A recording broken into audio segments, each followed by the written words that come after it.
Restream, what are you doing, mate? Restream out. Restream out. Here we go. Here we go. Up at the light. That's it. There we go.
What's going on, people? Welcome back to another episode of the TG podcast. Of course, we're here every single Monday talking everything Arsenal and end the season review we're going to be doing today. We're going to do some keep and sell and talk about, of course, what's happening across Arsenal as well.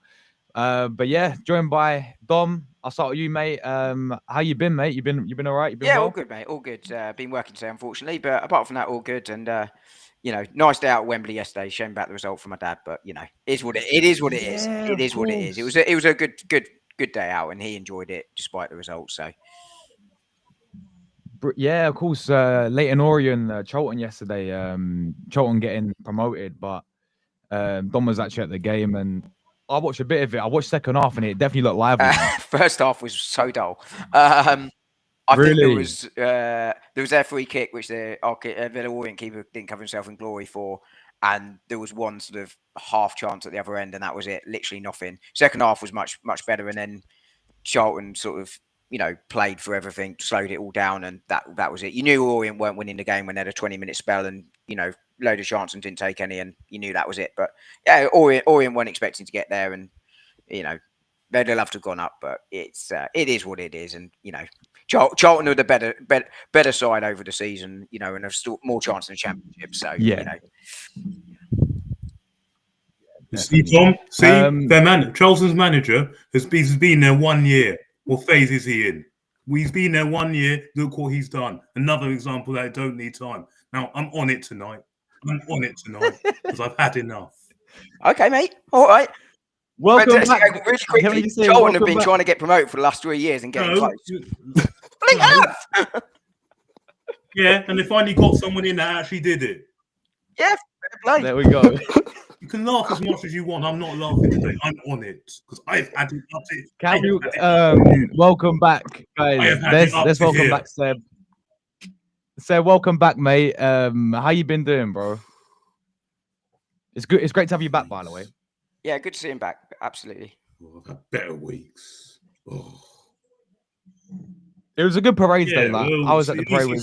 Really nice day. That's what it's like to win. Seeing those girls there, they did us proud, and I wish his men would do the same because it's not good enough. And I am on it tonight. I've had it up to here.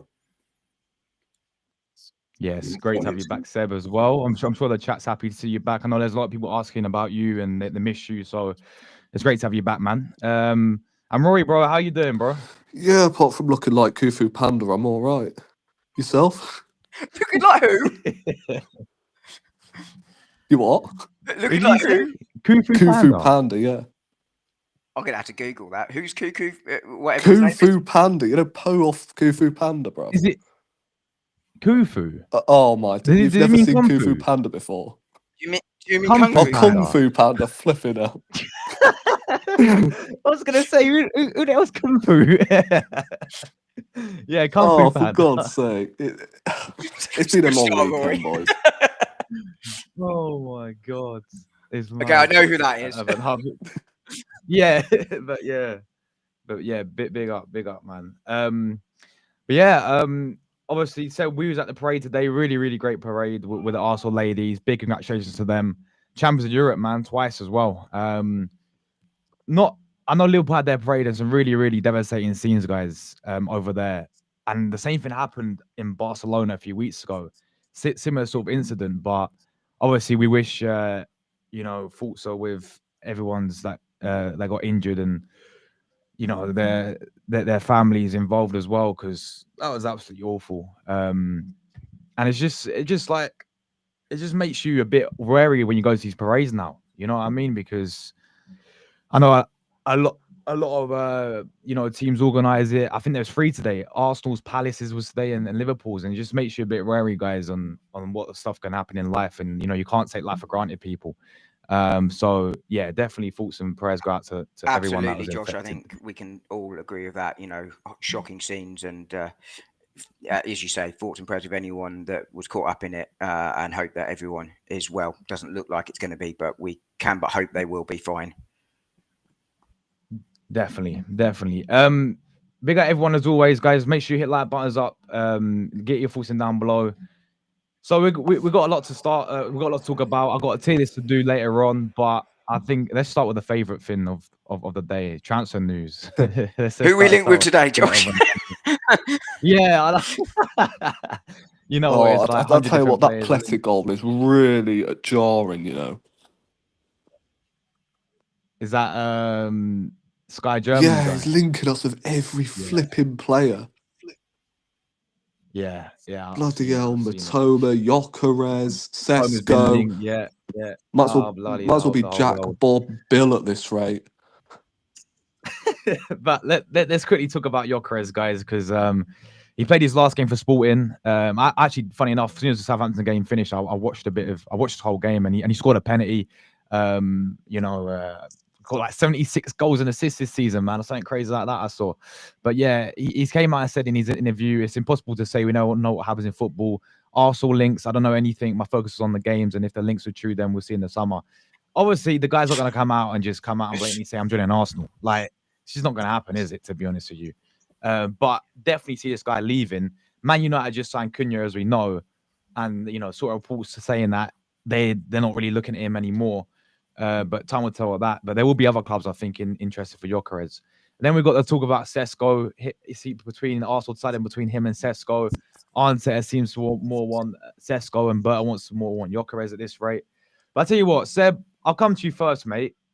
I want to talk about Gyökeres or Sesko because I've been between the two.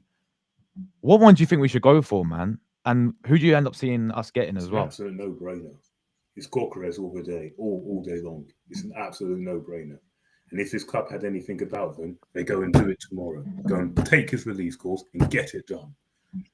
Because trust me, we need to be getting deals done early. And after the shambles what they did last summer and in January, more importantly, we deserve a finished article. Because seriously, I have had enough of this club not doing what's required and then neglecting that position year in, year out. And Berta wants this guy. We've got to get him. I do not want this Mikel Arteta pull of, no, I want Sesko. No, Berta has to get the pull now, not this guy. Because if this guy doesn't get the players he wants, then he's not the one running the club. Then why is he even here in the first place? Because we do not need another puppet. Well, that Edu was a puppet. I do not want another puppet. I want someone who's going to put pressure on this guy and eventually kick him out. Because, seriously, we need ready now. We need the finished article now. And we need deals coming in quickly now. I'm seeing Liverpool replace Trent with Frimpong and they're getting Kirkes and they're getting Florian Wirtz, who is levels above Martin Odegaard. Honestly, they're making ambitious moves, and they've just won the league. What have we done? What are we doing? Man United have gone for Cunha, and City are going to make big moves as well. Now, come on, this is a no-brainer. Because people were saying, oh, well, Man United not winning Europa League means Gyökeres won't go then. Well, if that's the case, I expect him here. By the end of in the next week or so, I expect him here. At the Emirates, lying on that table at the Emirates, Get me your finished article and go and attack this league, because I am not persisting with another year of neglecting positions and getting potential. Sesko, yes, maybe in 5 years' time he might be the next big thing, but no, I want ready now. And trust me, I'm struggling enough to wait 1 year for a title. I need it now. I'm struggling not to wait 1 year. Now, do you honestly think I'm sitting here and waiting 5 years before we lift another trophy and to trust this process? No, because I am seething with how this season has gone. Absolutely seething. Liverpool winning the league is bad enough. You see Newcastle win their trophy, Palace win their first trophy, and then what makes it worse is last week that lot down the road win things. And honestly, for everyone who has bickered and argued with me on here and in WhatsApp chats this season, hold that. This is for you. You deserve this. Hold that. Everyone who challenges me all the time, when I answer the things all the time, hold that. This is for you. Hold that. Everyone who calls me, oh, Sebastian, you need to be positive, all that. Hold that. I've been to lots of home games this season, and some on the way following this club. I still do my articles. I still do my Instagram. I care about this. I care about this club, and I am the one here who. And I've told you all season long about this. I've told everyone all season long, early in the season, and all I ever got was bickered, argue. Oh no, calm down. Oh, just on here and in the WhatsApp chats.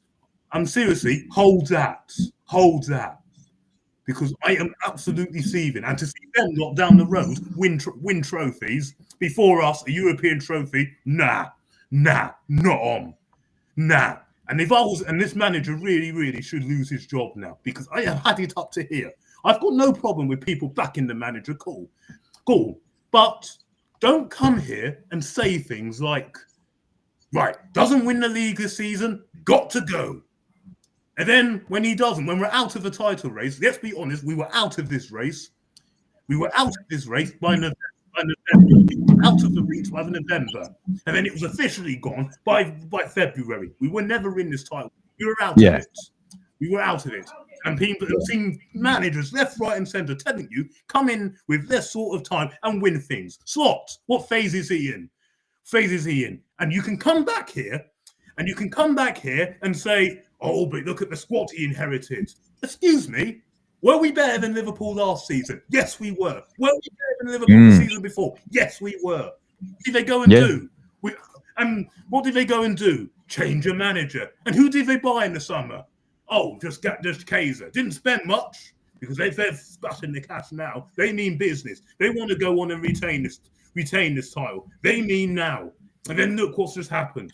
This was an opportunity missed this summer, because too many people are sitting here and just flashing things up and accepting it. And honestly, hold that. And people who accept it are the ones who don't demand change when they say things what should happen, and then they don't happen. That's when you accept it, and that means you're not serious about winning. And I know this club ain't, because if they'd had any votes, they'd make a change. There's managers even on the market now. Conte leaving Napoli. What phase is he in? Look what he did to Napoli. 10th to 1st, just like he did with Chelsea. 10th to 1st.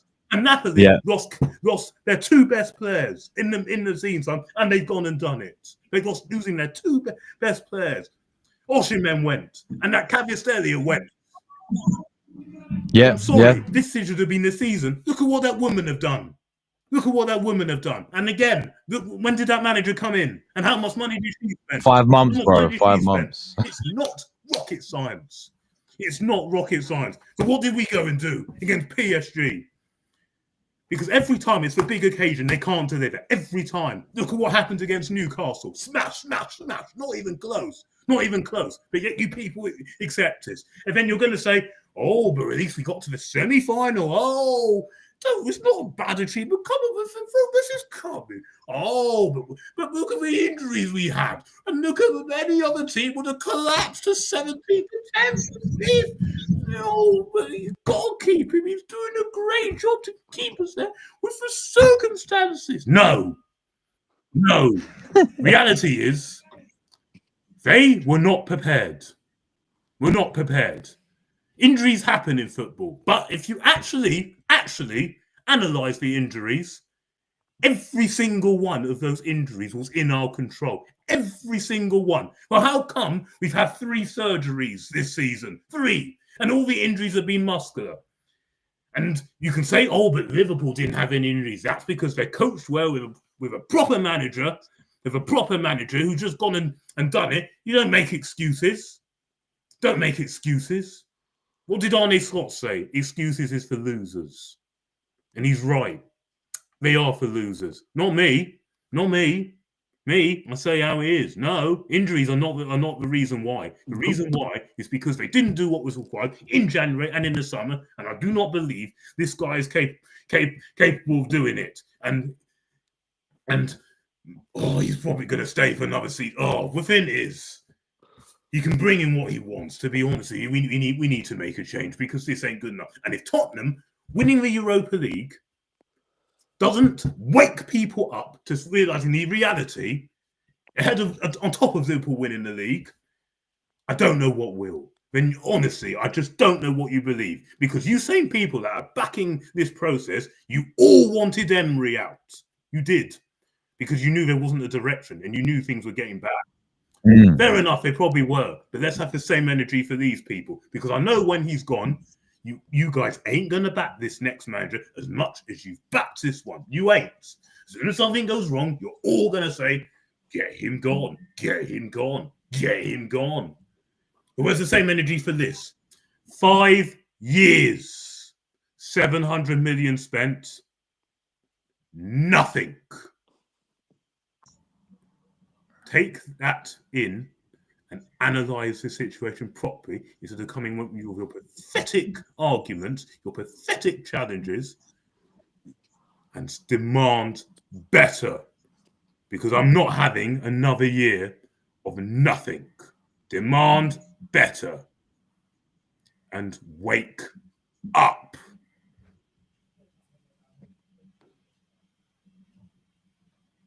Yeah, man, absolutely well said, mate. Honestly, there's honestly not a lot I disagree with you there at all, mate. To be honest, I think that's absolutely spot on. If I'm being real with it, we were saying today about it. Really, you know, even with Wenger, like a lot of people wanted Wenger out. They're protesting. You know, was in a similar position where he couldn't get us over the line in the Premier League. It was getting year in, year out, very tiring, wasn't going anywhere. But Wenger was at least nicking FA Cups here and there. You know what I mean? Exactly. You know, 3 FA Cups he won, didn't he? Exactly. Out of 4 Well, I'll towards take the that end of right his, now over nothing every year. Yeah. I'll take that right now. Definitely, mate. Yeah. Definitely. Well, they've even yeah. settled for the Carabao Cup. But no, it's too good for that. And for all these people saying, oh, why are you bothered about Spurs winning? It was a competition we couldn't win. We're too good to be in that competition. Hello. We were in that competition for 5 years straight. And how many of those? Yeah. And how many times did we win it? And how many finals did we get to? And look at some of these teams that knocked us out: Olympiacos, Villarreal, Sporting Lisbon. So don't come here with this nonsense. Don't come here with that. Another thing to defend this. Oh, baby, it's a competition we couldn't win. We're too good to be in. You don't get it, don't you? Yeah. Lost the plot. Definitely. Rory, do you sort of echo what Seb's saying? And for you, in terms of like Gyökeres situation or Sesko, do you think if we do get Gyökeres, bro, do you think that just proves that Arteta still got that power? Yeah, certainly. If we get Sesko, then it's pretty clear, regardless of who the sporting director is, Arteta still has the power, don't he? However, if Berto goes and gets Gyökeres, that's when I know, okay, Berto has, the voice, the main voice at the club, if you know what I mean. I think I've spoken about it like 7 times already. I think, if we can't get Isak, which is obviously not going to happen, it's got to be Gyökeres 100%. I'm not saying Sesko is crap, but he's not good enough to get us over the line because he's still raw, whereas Gyökeres is the final package, and he has experience of getting over the line. So like this is a no-brainer for me. Like 50 million is less than Sesko's value, for crying out loud. So you've got to be paying the full package, and all I'm hearing from idiots on Twitter is, oh, but it doesn't suit the system. Of course, he flipping suits the system. How many times have we had these transitional opportunities on the break and we've messed up every single one? Gyökeres would thrive in them sort of positions. So I don't understand this notion about, oh, Gyökeres isn't going to feast on many chances at Arsenal. Of course he will. Right, so don't give me that bollocks that he's not going to feast on opportunities. Of course he will. Sesko might as well, and he could bang goals, but again, like I just don't think he is good enough to get us over the line. If we can't get Gyökeres, then it's got to be Osimhen, David, whoever. So, look, whatever doesn't work, you come with a plan B, plan C. If you can't get Gyökeres, we can't just stand still.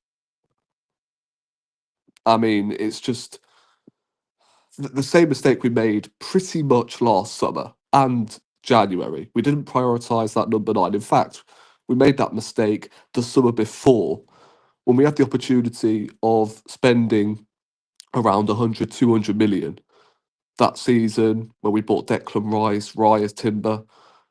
That for me was the mess up point, I'd say. That was obviously last season we finished second, took it to the last day. I get that, but that should have been a striker instead of Havertz.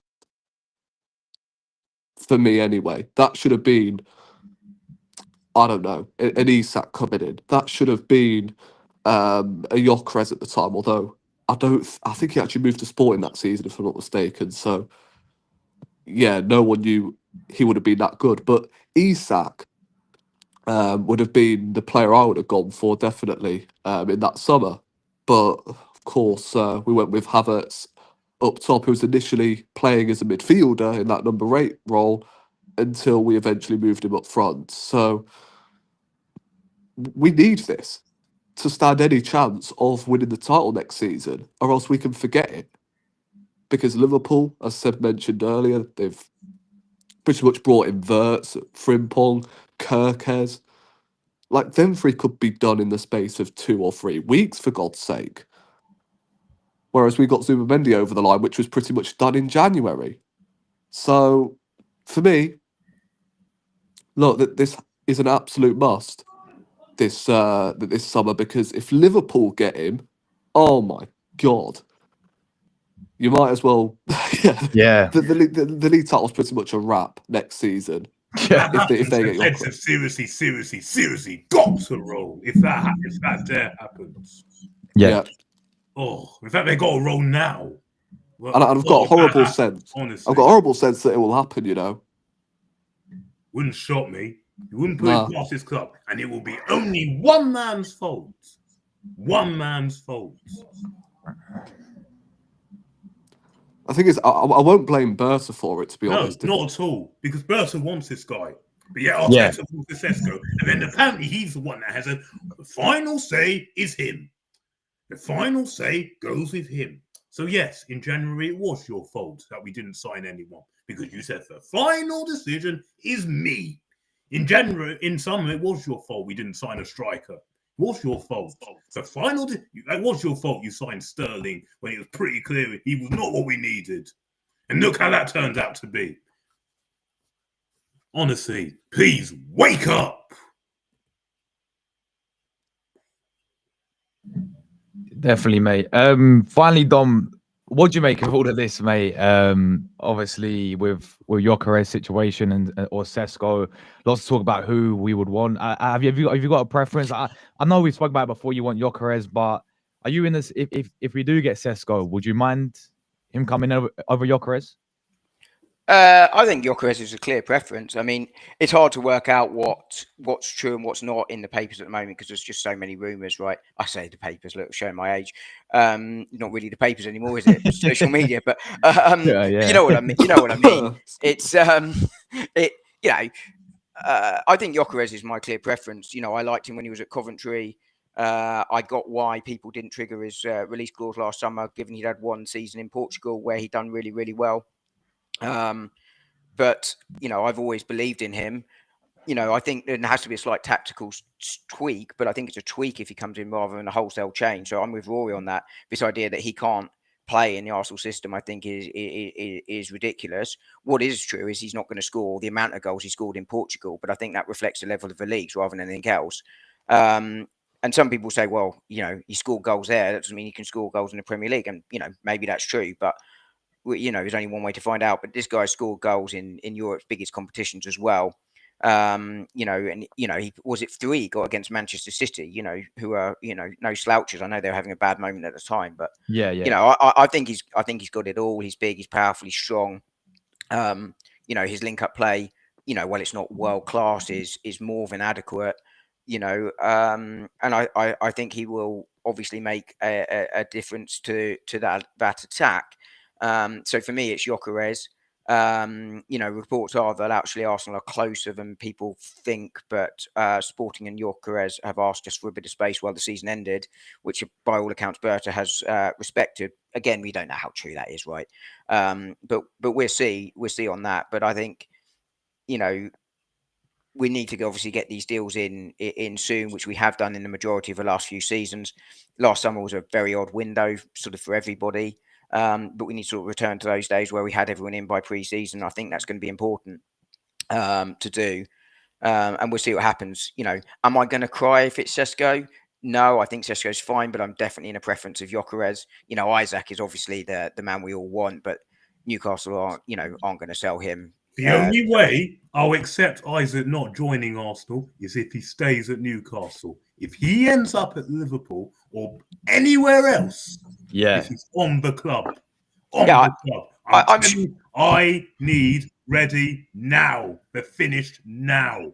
Especially after what they did in January, I need it now. Well, that's what I was just saying. You know, that obviously, you know, Arsenal will need to get these deals in soon, and you're in the position now where we need to win, and we're not building anymore. We're now at the stage where it's going to be, and that's where, you know, if we were talking 3 years ago, Sesko over Gyökeres isn't such a big issue. I think it's much more of an issue now because the squad is ready to win now, and therefore Gyökeres is obviously entering his sort of peak period. Sesko is, you know, 3-4 years off that.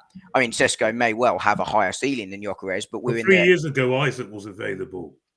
Yeah, of course, but they didn't want to go and pay that release clause. Now, and I wanted him. Yeah, of course. Me too. Yeah, I mean, Isaac is, you know, if we could go back 3 years, of course we'd all have him. Yeah, no question about him. I didn't know a lot about him at the time, but you know, he chose Newcastle. He went to Newcastle. Newcastle took the risk on him, and it's paid off handsomely. You know, just like we have in the past with players like Henry. Sometimes it works, sometimes it's a disaster. You're never going to know. But as I say, I think we're in the position now where you want the best players. I don't think it will talk the best players. You always want the best players, but you want the players ready to win now. You're not worried about what you look like in 3 years' time. You're worried about sort of the next year or two. I don't think Isaac leaves Newcastle this summer. I'd be very surprised if he did leave him. But Arsenal, you know, you'd like to think they're going to do their due diligence there and ask the question, you know, is he available? Would he be wanting to come and speaking to his people? You tend to speak to his camp first rather than the club first, then go from there. But I can't see a world where Isaac leaves this summer, and I think he'll be there, especially at 150 million. I don't think anyone triggers that. I don't think Liverpool have got the money to trigger that if they're triggering Wirtz. And why not? They didn't spend much last summer. Why not? Of course they do. Well, there's still FFP stuff, so they've got 100 million. Here we go. See? This is where you don't get it. Well, I do get it, right? There are FFP, so they're going to spend, 100 million on Verts, right? How much did they spend last summer? Well, it's over a 3-year window, right? So they've spent that. Well, the VSR is nearly done. See, this is the excuse I get every time. Well, we didn't do business. This is the excuse. It's all well, then tell me where the money was. No. You're not challenging me tonight. You're not playing the devil's advocate with me tonight. No. Come on. Right. So anyway, back to the point on Liverpool. They've spent 100 million on Verts. They've triggered the release clause for Frimpong, which was 30 million, was it? So not a big release clause, but that will all come out this year. And they're going to sign Kerkez at what? I don't know how much Kerkez is. Rumored to be 14 million-ish. 40 mil, I think. Yeah, 40 mil. Yeah, getting things done. They're actually ambitious. What are we doing as usual? Usually for us, it takes weeks to get deals done. Look how quickly they're getting deals done. So it don't take time. Well, it doesn't. They've only got one done so far, and they paid the release clause. Yeah, they're getting it all. So the release clause is F9 Centre in January. The release clause is F9 Centre in the summer. Nothing. Yeah, again. Anyway, I'm not going over it again, but essentially, Arsenal. For me, January was the one they should have done, right? Journalists have backed up on this. Bizarrely, I was quite happy that I was bang on. Arsenal had around 50 million to spend in January. I think they could and should have gone and got someone in January. Now, let's just say it wasn't someone they ideally wanted. Let's say Arsenal really wanted Gyökeres as their striker in January. Gyökeres wasn't available in January. He wanted to stay at Sporting to the end of the year, but Arsenal didn't have the money to trigger that release clause. Maybe it's just about is, but Well, City weren't prepared. Hang on. And Frankfurt were not prepared to sell Mamouche. And look where he is. Frankfurt were not prepared to sell Mamouche. Yeah. And look, City paid the money. He's there. Yes. My point is that City had money to spend in January, right? We had about £50 million to spend. Now, I'm just using these as examples, right? Let's just say we wanted Gyökeres, okay, in January. And I can't... And if his price is over 50 million, Arsenal couldn't do it under FFP, right? So therefore, you go, right, we wanted Gyökeres, we can't get them. Now, what I think Arsenal should have done, that's what they did in the summer, when if we can't get our man, we're not going to get them. I can understand that. I accept that. In January, I think we're in a situation where that wasn't the case anymore, right? Arsenal just needed to get a body in. Obviously you don't want just a body. You don't go and sign some League 2 striker. But, there were players that maybe not top of their list, but you can move through going forward. I think they should have tried to get a Jonathan David and Burmo, someone like that, which might not be the player they absolutely want, but someone you can still get a tune out of to support a title charge or a Champions League charge. Because it was obvious that Havertz was going to get injured. We all sort of knew that was going to happen. I remember doing a video right at the end of the window saying it was a big risk. But Arsenal had the 50 million-ish to spend in January. And I think they should have done so. I've said that consistently. But Arsenal are going to have lots of money to spend this year, as are Liverpool, as are others, right? This market is going to be far more active than last one. A lot of top teams didn't do a lot of business last year. And Arsenal absolutely do need to get deals done early. And we're, at the moment, Liverpool have signed one. We've not signed anyone yet. By all accounts, we're not going to trigger the Zubimendi release clause. We'd rather deal. Hang on, let me finish. Zubimendi release clause, it's been done. No, a deal is done with Zubimendi. We haven't agreed a deal with Real Sociedad. We are in crying out loud. I thought it was a here we go. Oh, man. If we lose that guy to Madrid, I'm telling you now, we're heads of goal roll. Oh. Wait, so it's not. Tom, hold on. I thought it was a here we go. It's a here we go. It's a here we go. It was a here we go, wasn't it? It's a here we go. It's a here we go with the player. He has agreed to sign for Arsenal. At the moment, Arsenal have said they will pay the release clause if they need to, but are trying to negotiate a deal with Real Sociedad. Oh, my. Oh, here we go. Yeah. Oh, man. It doesn't shock. Oh. Where basically we will pay over the release clause, but we'll stagger the payment, which gives us more. They won't pay over it. They'll always negotiate a lower price. Well, why is that a bad thing, by the way? That gives you more money to spend elsewhere, right? So Arsenal apparently are going to pay over the release clause, but stagger the payments, which means that they can then stagger that FFP payment. If they would trigger the release clause, that's one payment this year. That's 50 million straight off the budget. So if they can really say do a 60 million pound deal and spread that over 3 years, it's only a 20 million hit this year, giving them more money to spend this window. So that's currently discussions at the moment, but Arsenal have said they will trigger the release clause if necessary. So the deal is done. We're just working out the payment structure. Zubimendi, by all accounts, is going to be here, which is why he's got the here we go. But that's why Arsenal are negotiating that release clause. So, there's no possibility that it will fall through. Well, there's always a possibility. I don't know if deals are signed, but by all accounts, everything is done with the players' side and agreed. And Arsenal have said they would trigger the release clause if necessary. But obviously, if both sides can come to an agreement over payment structure, that suits both sides. Sociedad get a little bit more money. We get to stagger the payments. Everyone's a winner, right? Which is what Arsenal are reportedly looking to do. What's this comment here from Guna Gathering? The overreaction what's this comment? The overreaction is unbelievable. I can't. What's I've got too many. Overreaction is unbelievable. Now, seriously, in the comments, in the top comments. Yeah, I disagree with that. Come on. I'm sorry. I'm sick and tired. No, I'm sorry. I'm sick and tired of this. I need things happening now, especially when you're seeing rivals and all that to deliver things, and we're delivering nothing now. I've had it up to here now. We've got to start delivering. And anyone who's bickered and argued with me all season long, and that means you're clearly accepting this. Hold that. Well, I don't know what hold that means, but I've just said that Zubimendi. This is for you. What has happened this season? This is for you. Oh, brilliant! Well, at least we're all one fan base. That's nice to know. This is for you. This is for you, not for me, because I demand the best. I want to win now, and I am not sitting here and accepting what's gone on this season. I am not sitting here accepting this. Okay, but anyway, Zubimendi, by all accounts, is going to happen. They're just negotiating the payment structure. Well, hurry up with it. I'm not waiting all summer for it to get done. Hurry up with it. We're still many months to go before. Oh, yeah, we hear this all the time. The time flies by every year. Every week. Most windows under Edu, we had our players in by pre-season. What you want them here? What about Calafiori? How long did that take? Moreno, how long did that I said most seasons. I didn't say last season. Even Declan Rice. That one I could kind of understand, but this club was still messing around that one. Of course you do. West Ham will train Man City off against Arsenal. Right? Yeah, okay, fair enough. So you've got negotiations going on. West Ham are going to go, no, we want more. Man City offer more, we offer more. You pay up. It's how it works. But Arsenal in past seasons have got people done by pre-season. What you want is the majority of your deals done by pre-season. That's what Arteta will be after. It's what the club will be working towards.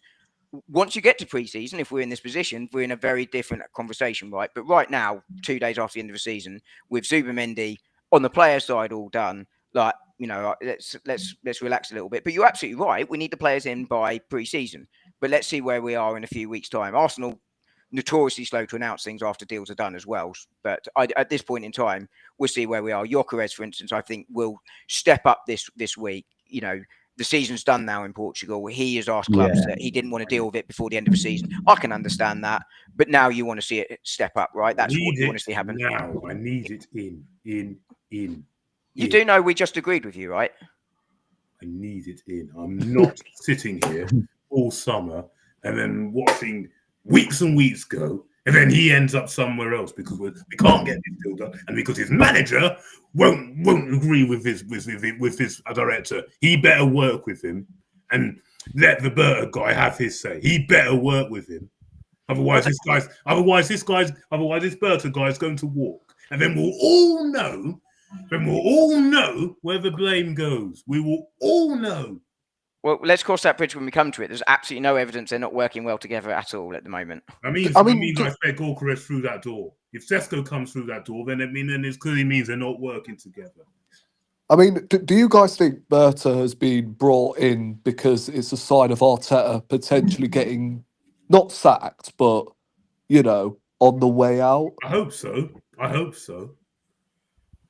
This guy's a winner. That's what we need. I hope so. No, I don't. I don't think it means that. What I think it means is that Arsenal are in a position where they can attract people like Andrea Berta now. Now they have to go and deliver on that, of course. But 3-4 years ago, you don't get Berta. He doesn't come to Arsenal. Now he does, and I think this is a sign of Arsenal being able to get the top people at whatever level it is. We need to win trophies, otherwise that will diminish instantly. Quick. Yeah, of course it will. Yeah. And then players will go, and then key other teams will catch us up, and then we'll be left behind, like we have been. To learn these lessons from the past. Yeah, things have not been learned at the moment. Yeah, I mean, we do have to win trophies from that point of view. So right. Well, we can't win anything till February, but yes. What is that? Oh, jeez. Champions League was there on a plate for us. Oh, yeah, on a plate. League was there. City dropped off. There on a plate. Semi-final. There on a plate. Every single one of them know. FA Cup. Oh, don't even get me started with that. Yeah, I mean, look, unquestionably, Seb is right on the season, right? It's been a very disappointing season, unquestionably And so. why aren't you demanding any change or any action? Why are you accepting this? My view on the season, right, and you're not going to like it, and I respect that you have a different view to me, but my view on the season is that Arsenal should have won something this season. For me, this is the first season Arsenal were in the winning window, right? For me, they've rebuilt the squad. We're in a position to win the league. Should have won the league, right? Man City dropped off as I expected them to do. I thought they would, and Arsenal should have been the ones there to take it. And do you know what? Fair play to Liverpool, right? They got it done. Fair play to them. I do, however, think that the mistakes were made by Arsenal. January transfer window for me was the big one, and I think Arteta was too conservative in games at times. I also have back him though. Oh, hang on, let me finish. I, however, do think there are mitigating circumstances around the season, and I do think those mitigating circumstances did have a severe impact on how the season went, and that is why, for me, I am giving Arteta one more season. If he doesn't win the season, or even if we have a repeat of a circumstance around the season, at that point you've got to look at the manager and say, okay, this is repeat. But actually, for me, right now, this is one season of those mitigating circumstances being there. It can happen. It happened to Klopp in his penultimate season. It happened to Pep to some extent this season. And it's difficult. They've got credit in the bank. What's this guy got in the bank? Well, of course they have credit in the bank. He doesn't have credit in the bank, but they're more experienced managers that have been around longer. That gives them 5 credit in the bank. years, 700 million, nothing. Yeah, absolutely. We need to win something. Sorry, Rory, I'd let you come in just 1 second. But thank you, Rory. Appreciate that. But for me, I do think this is the first season where we've had those mitigating circumstances, and for me, that's why he gets a second go. But you can't repeat that. Real Madrid don't give people second go. One chance, you're gone. Bayern Munich don't give people second go. One chance, you're gone. Look where Don Carlo is. He's gone. And then last season, Bayern Munich had a bad season. Tuchel gone. Company in. But look what's happened. Look what's happened. Title. It ain't rocket science. We're also talking about sides that are the best in their leagues and have been for generations. But we should let Rory come in because he was trying to we've outspent them most of the time, man. Because they have fans that demand winning. Nothing like this. Yeah. So I was just going to say, right, Dom, you mentioned the adversities Liverpool had to face. Was it last season? Klopp's penultimate season, so 3 years ago, essentially now, because we finished. 3 years ago. Yeah. Well, yeah. Klopp last season had to deal with injuries, and they still won something. With kids, by the way. What did they win last year? Sorry, they won the League Cup. They won the League Cup with trophies in that time. Plenty of trophies. What we won. Yeah, even in Klopp's adversary seasons, they still win trophies. They still take the League Cup on something like that. Come on, are you not honestly telling me that this team right now is not good enough to win something? Are you honestly not telling me? No, I agree. I just said I thought things were right. Then who's not right? Then come right. There you go. Right. So what needs to be done about it? Then who do you blame? Well, as I said, I've just explained, right? Mistakes were made by the club. They have to own those mistakes. I also think there were mitigating circumstances around the season, right? So Arsenal have had a disappointing season, unquestionably, but I still believe that this manager can win. If he doesn't win, then I'll be proven wrong. We say this every year. We say this every year. Well, I don't say this every year. That's the point. No, I don't say this every year. To be very clear, I have said repeatedly until this season, I didn't think Arsenal were ready to win. I believe they still had work to do. This is the first season I believe they were ready to win. Now, as it happened, I was mistaken. We didn't win, right? For the reasons I've just been through. Okay? And, Liverpool, fair play. They won, right? But I still believe that Arsenal can win things, and they can win things under this manager. But he is, of course, on the hot seat. He's in his last chance. He has to prove it this year. Otherwise, he can have no excuses, even if we get the injuries or even if we get all the other things that happened this year go against us. Which is only part of the story. At that point, you have to go, what is it? But at the moment, that is an anomaly from my point of view, rather than the sort of history of it. And that, for me, is why I give him another year. Now, people disagree with that. I understand that. I respect that. It's a real clear narrative that 5 years without a trophy. It's an unmistakable truth. But my view on that is it was always going to take some time. This was the first year where I thought they could win. They didn't do it. But I do think there are circumstances around that, and that's why I give him the second chance rather than just say no. But if he were to be sacked this year, he can't complain, right? But the thing is about these mitigating circumstances you've mentioned. If it wasn't for the mitigating circumstances, Ethan and Skelly wouldn't have got minutes this season. No, I mean, that's a silver lining, injuries. right? Yeah, that's a silver lining, right? But we wouldn't have seen those guys come through. So that is the silver lining of the season. It's probably one of a few silver linings, but that at least is a plus point of the season. Yes, this is why for me injuries are just not the be all and end all this season. Referees, but most importantly, because again,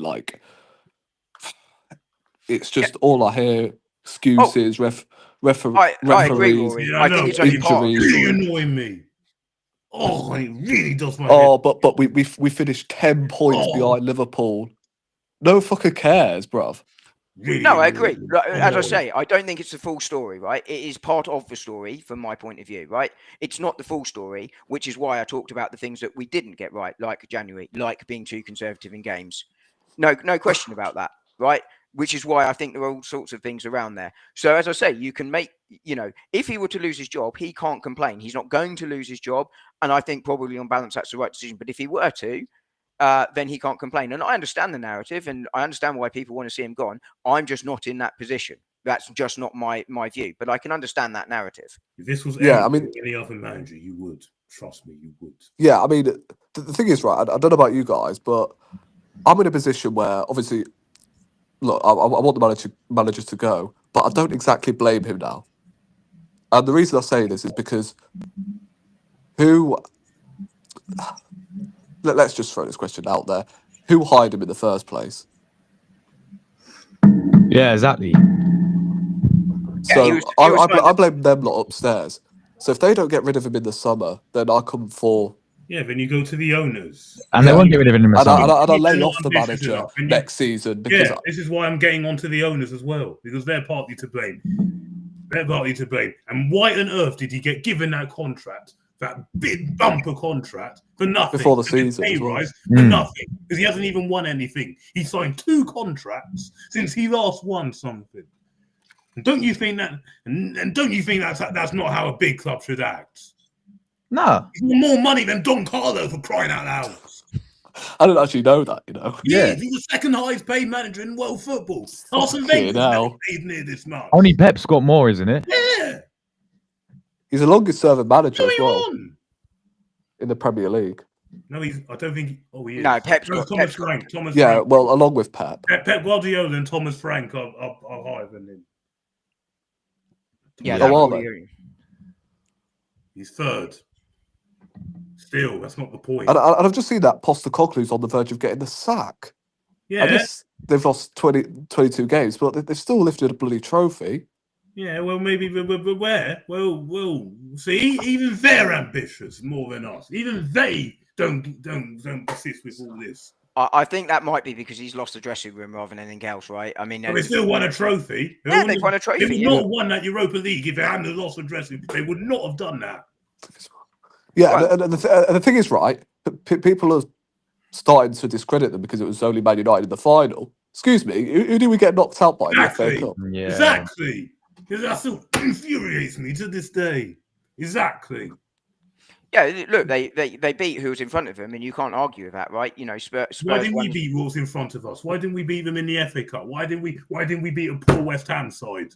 Well, we should have beaten Manchester United in the FA Cup. We had the chance on the day, and we didn't even beat them in the league at Old Trafford. I was there. Then you get this man just storming out of press conference because he can't handle the truth.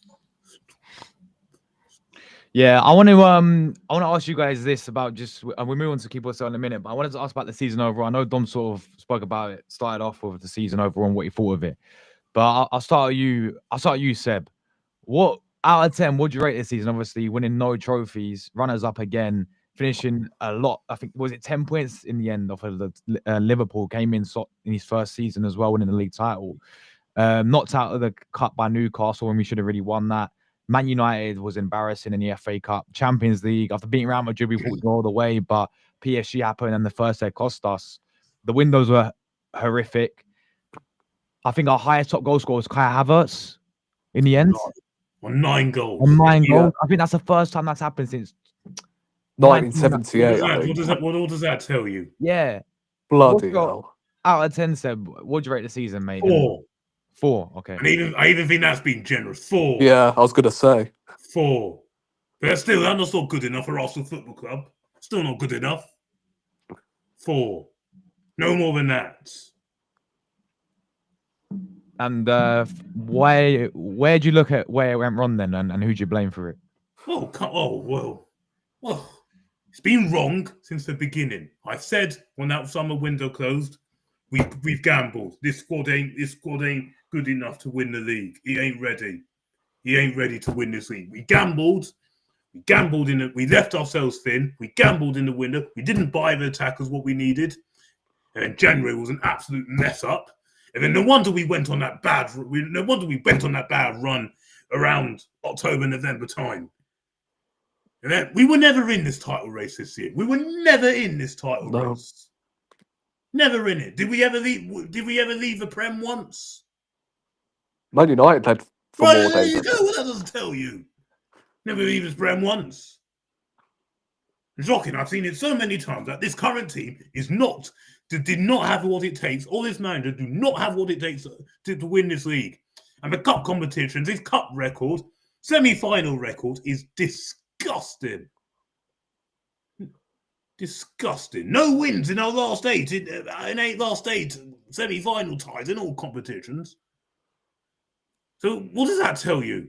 The occasion gets to us, and he can't deliver big moments. And that's what you need to get you over the line. People can talk about, but that Tottenham, they didn't score the goal. It's a scrappy Man United goal. So they still found a way to win. I'll take scoring goals like that if it gets us through. If it gets us through. If they've got us through against PSG and got to the final, I'm taking that. Are you moaning? Yeah. And then people will say, but we smashed Real Madrid. Cool. But what has that led to? I want these things to start leading to something, not just these good night outs. And that PSG game was a more important game and more pressurized game. It was far more important. And then what would we go and do? First leg was an embarrassment. Second leg was, it's just an absolute joke. Yeah, not Newcastle, not own Newcastle in that semi-final. We didn't lose. We got absolutely battered. Absolutely battered. Yeah. Whose fault was that? We've been saying all this time, but we only need a striker. I think we need a manager as well, and I think we need a winger. I think we need another left back as well. I want someone, a proper left back, and then Lewis Skelly can learn off someone. And another midfielder, get Zubimendi in, and get another attacking midfielder in. We need a rebuild. It's just a rebuild is needed. And seriously, because that just tells you that this manager has failed. Because I'm seeing other teams in shorter phases or shorter time lifting things, getting to the top. It shows you don't need phases. You don't need processes. It doesn't take time. Doesn't. It's just people who want to just persist with this because, what is this overprotection about this guy? Why? He ain't an Arsenal legend. He was a good player. Fair enough. I respected him as a player. He's a good player. And yes, okay, he's done well to get us competing. Fine. But there's only so far someone can take you. And then you have to get someone to get you to the next level. Because I don't think this guy's capable of doing it. You've got to get someone else in that can. And then maybe we will have a chance. Because what would you rather have? 10 managers and win 10 trophies, or one manager who you like and you hope and want to be good? And then in the end of those 5 years, they might win a trophy. But the reality is they might not. And they haven't. What would you rather? I know which one I'd rather. Especially with watching those girls today. Honestly. Yeah. You see, and then seeing Spurs on that. So trust me, I had to deactivate my Twitter account and block it. Yeah, of course. Because I couldn't bear the noise. They're unbearable when they don't win. And of course you'll just imagine what they're going to be like now. And the fact is, we got nothing to come back at them. We've got nothing because we're now the ones on the long trophy tract, not them. It's absolutely embarrassing. It's absolutely shameful. And this just sums up how badly Mikel Arteta has messed up. Liverpool winning the league is bad enough. Yeah. Honestly, it's an absolute joke. Oh, but Liverpool had Mo Salah. Did they have Mo Salah last season when we were better than them? Did they have Mo Salah the season before when they were better than them? Yeah, definitely, mate. You could not make this up. No, definitely. Sit there and laugh as much as you want. I'm telling you, I'm hurting. Yeah. No, It's likewise, brother. Likewise. Rory, what would you rate the season out of 10, bro? And overall thoughts on it? Well, I said 3 initially because of both of the Madrid games and the City game. So 3 out of 10 does add up, if you ask me. Yeah, I'm loving your math there, Rory. That's made me smile. But yeah, it's been an awful watch. I mean, the football we've played. I mean, like every game pretty much I've watched of Arsenal, I feel like I'm about to fall asleep, literally. We don't play that fast, expansive football no more like we did 2 seasons ago. It's just pass, cross, and then a set piece pretty much, which we can't defend now, apparently. We can't defend from set pieces. It's all well and good scoring them, but what's the point when you can't defend? Is it something like 45% of our goals conceded in the last 8 since Gabriel went out or something? Did I see? Wagwan, Joe. What's going on, bruv? Like, what is going on? It's a obscene stat, by the way. Yeah. And whose fault is that? I thought we have the best set piece coach in the world. Well, I mean, that's definitely that was a complete myth. It shows how over reliant we are on Gabriel, innit? Exactly. Because don't forget. Remember a couple seasons ago, we went nearly a whole season without conceding from a set piece. Now look, a whole season nearly a few years ago. Oh. Yeah, I mean, I think that was an overachievement. I think right now it's an underachievement. What did it lead to? What did what lead to?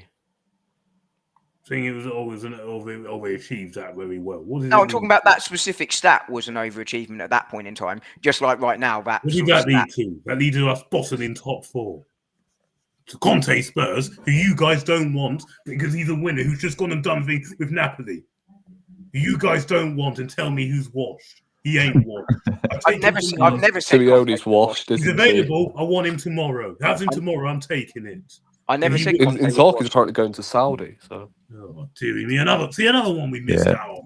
You see, we're just going to let targets go left, right, and centre because people won't demand what's right. Simeone as well. Well, there you go. Come on, don't tell me these managers can't do better than this. I wouldn't be shocked to see Simeone be the next Arsenal manager. Actually, to be fair, I'll take him tomorrow. Love that. I'd actually be excited with that. Yeah. Because at the moment, right? Sorry, Josh. But go on, mate. Go on. At the moment, these men say no to Simeone. They turn their nose up at him, but they put up with this football. Exactly. Like, at least Simeone, right, with his football, he can win. Of course, he can win. With Arteta, he plays this crooked Simeone, Sam Allardyce football, but he doesn't win anything. So, like, give me Simeone tomorrow. We've got 2 hours left until tomorrow. Like, give me him. Any ambitious, they go and do it. Yeah, I mean, like, the thing that's really annoying me, like, you've got Chelsea that night in Porto. You've got Man United that night in Munich. You know, Spurs can have that night in Bilbao. Palace even that night at Wembley, or that afternoon at Wembley. Arsenal that night when Luka crashed out the other day. Like, come on. That's all we've got this season. Win the Dog has figured more parades with the women than the men's team, for God's sake. Yeah. Look, don't even get me started with that. The way the club have gone on and promoted that is absolutely embarrassing. Yeah. And there ain't that harmony when I see all that. I just want to smash it up.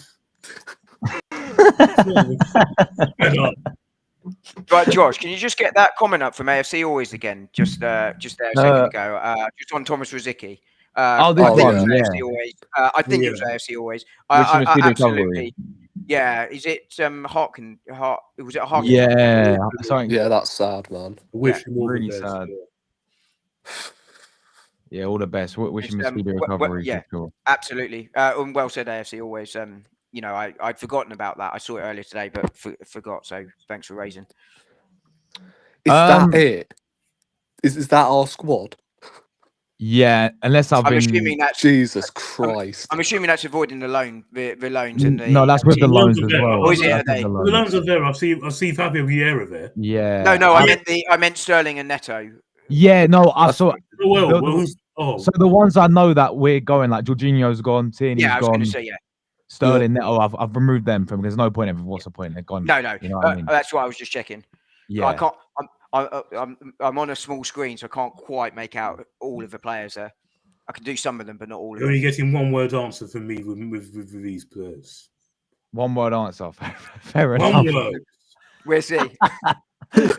Fair enough, guys. Make sure you tune in the chat as well. But let's get started, man. I've got loan on there as well and sell. We'll start with an interesting one. Can you tell me the players' names? I really genuinely can't see all of them. Cheers, mate. Of course I can, man. Thomas Partey to start off with, man. An interesting one. So I'll keep straight away. Because as we know, I mean, we're debating whether to give him a new contract at the moment, aren't we? We better do. We're in talks with him, apparently, active talks. We're in talks with him, yeah.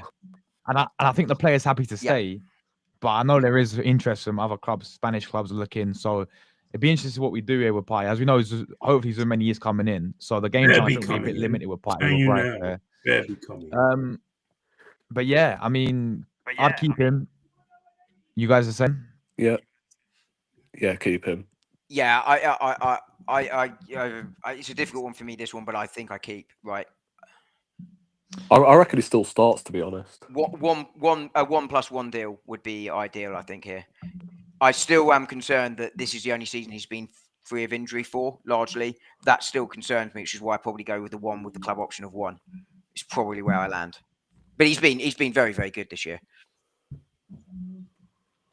Man, absolutely phenomenal. But I think you said it, Dom, though. He's got players a consistent amount of games week in, week out to keep fully fit. And how's he next That's season? my concern, right? Yeah. Yeah, that's my concern. I think he starts the season. I think he does. Bed Supermendy in slowly and sort of get him used to the league. But I do have concerns when he sort of plays 1 in 3, 1 in 4, because he's a player that when he comes back from a little spell out, takes a while to get going, which is why I'm slightly torn on him. But I think you do keep him on balance, particularly if you get him on a cheaper wage, which looks likely, and on a 1+1 for the club. I think that works really, really well. Yeah, I think Supermendy's decent, but I don't think he's better than Thomas Partey, in my opinion, anyway. I don't think there's many out there. I was saying this before, like in terms of actual replacements for him. There's not many out there we really can go and get, you know. At his absolute best, I agree. I think he's one of the best sixers in the world when he's fully fit and on it. Yeah, definitely. And he's been really well, performing really well this season. So yeah, I'm gonna go keep. We're gonna go keep there as well. All right, next up we've got our captain Odegaard. Keep, but it's been an abysmal season for him. But keep, I'll keep. I'm kind of torn between Odegaard. You know, I really am. Really, I'm starting to lose my patience. Yeah. Yeah, well, I don't blame you for that. I just think he's been so bad this season. Like, he needs more competition. He's not to be the main man. He needs more competition. We need another attacking midfielder. He had no competition this year. He needs someone in to push him. The only benefit of the doubt I can give him is the injury. He was injured back in November. This is what I'm saying. He rushed back. I hope he does have surgery this summer, though. It wouldn't surprise me if that happens. It wouldn't shock me. I mean, I'm no medical expert, so I don't know what the right treatment for him would be. It would not shock me if that happens. But I think another one. Then there'll be another one. See, what's his manager doing? Now, every player now has to have surgery. Well, we don't know. You saw Jurgen Timber had to have it the other day. Because again, I think that's actually 7 surgeries. This guy's man management of him was appalling. You had Ben White go into the season, and then it was in January when we were in a crisis when you decided to do the surgery. He was carrying the knot for the end of last season for crying out loud. Why wasn't it done then? We needed players. Well, he will have followed the medical advice just like he's done on Jurgen Timber this summer. He had no World Cup. He had no Euros. He had no nothing. We all agree he should have had the surgery. But are you telling me that the doctors at the club went, oh yeah, Ben White needs surgery, and Arteta went no when the off season, and then this summer went, Jurgen Timber needs surgery, and he says yes. No, he would have followed the medical advice. The medical advice clearly mistaken, but the manager will have followed the medical advice, right? The manager is the one that hires his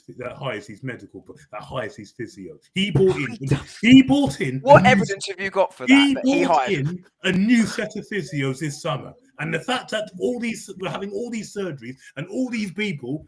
And all these injuries are getting unmuscular. It means the physios are doing an awful job. The training regime is clearly mattering. So please don't tell me this manager can't protect these injuries. Yes, he fundamentally can. It's his job.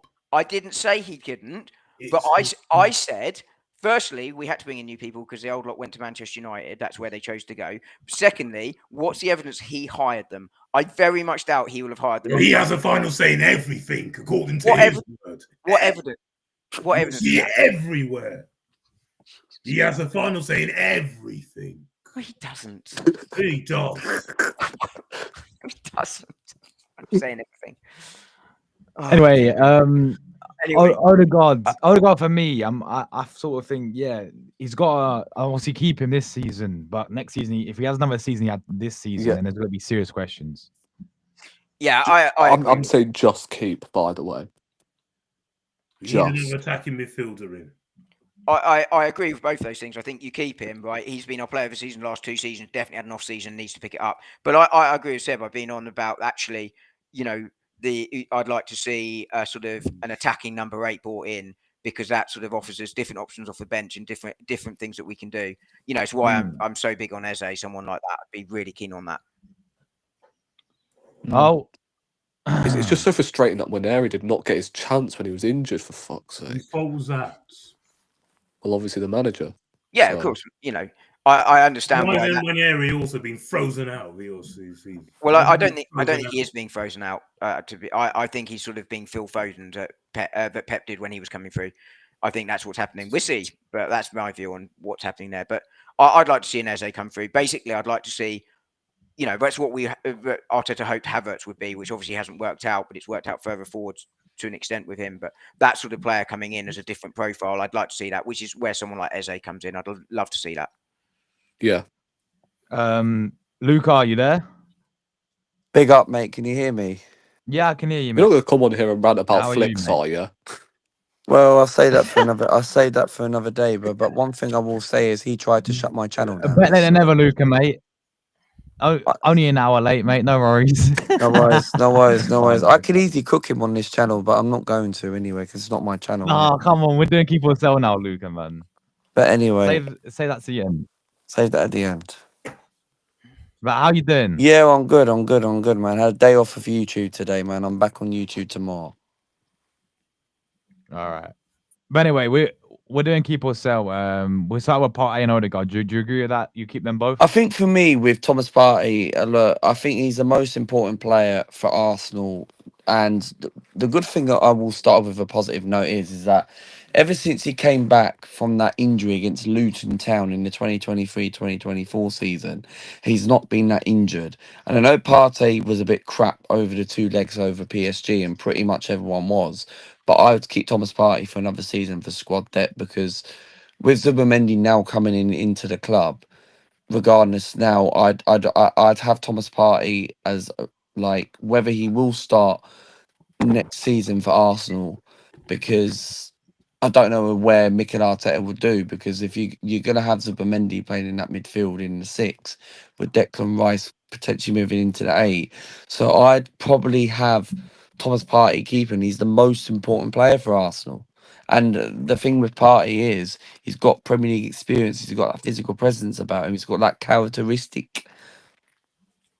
Yeah, he's definitely. probably also part of the reason why we didn't go through against PSG. Well, yes, sir. Because he got that stupid yellow card against Madrid, which he didn't need to do. And then we lost him. And then hey ho, they've bossed our midfield. Really. And he's partly to blame for that as well. Well, we lost that first leg as well. Really, really stupid challenge. It still angers me to that day because we didn't get through. 100%. Yeah, he shouldn't have reacted like that. Like they were clearly trying to wind him up, and he fell for it. Yeah, no need for that. With Odegaard, game was done. With Odegaard, despite I've not been his biggest fan this season, and I'm very surprised how. Look, with an injury like that, it is very difficult and it is going to take time for obviously get back to your best. But I never really thought Odegaard was going to be this worse. And look, I think Odegaard, I'm willing to give him a chance, right? And I said this in my match reaction yesterday, in case anyone hasn't listened to it, right? I said, right, since the PSG game, right, since the PSG game away from home, Odegaard is now started to shoot, right? And look what he did yesterday against a relegation Southampton side, right? Odegaard, for me, we need to see more of that going into pre-season and going into next season. Because if not, I'm sorry, this manager, right, Mikel Arteta, cannot pick his favourite wannabe captain, and he should not be the captain going into next season. But he already has been confirmed as captain next season. So Odegaard, for me, needs to start not only shooting, like what he's been doing ever since the PSG away game.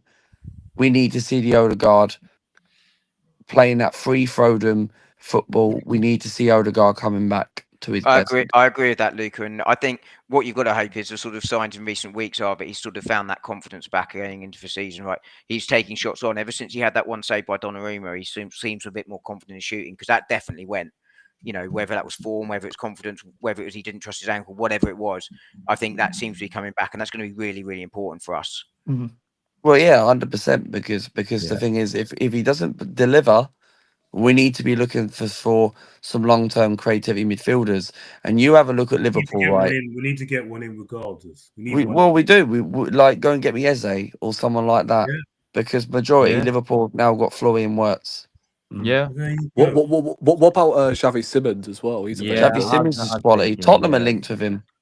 I did a video on Simons a few weeks ago, and I wondered whether he might be an option as well for the left if Trossard were to go, sort of that sort of player. But with Trossard staying, he's still, I think, an option because he covers a lot of places and he's just something different. Someone that can do something out of nothing. It's why I've been a fan of Eze for, best part of 2 years. But Simons is in that sort of similar bracket.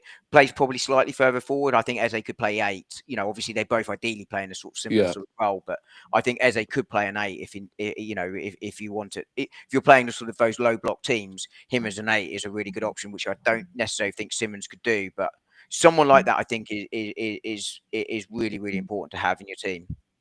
Yeah. I was thinking also Cherky at Lyon as well, who's available for like 20 million. Danny Olmo, what about him? Yeah, that's another one. That's who I wish we wanted. I'd worry about his fitness record, Olmo, but when he's fit, he's an incredibly talented player. Nah, he is. Yeah, definitely.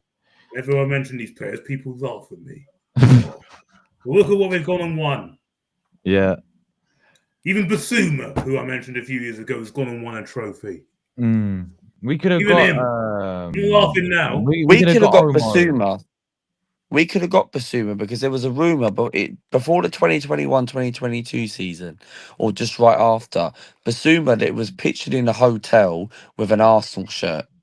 Yeah. He was ready to come, but his manager had other ideas. Yeah. And then in the end, he didn't end up bringing anyone in.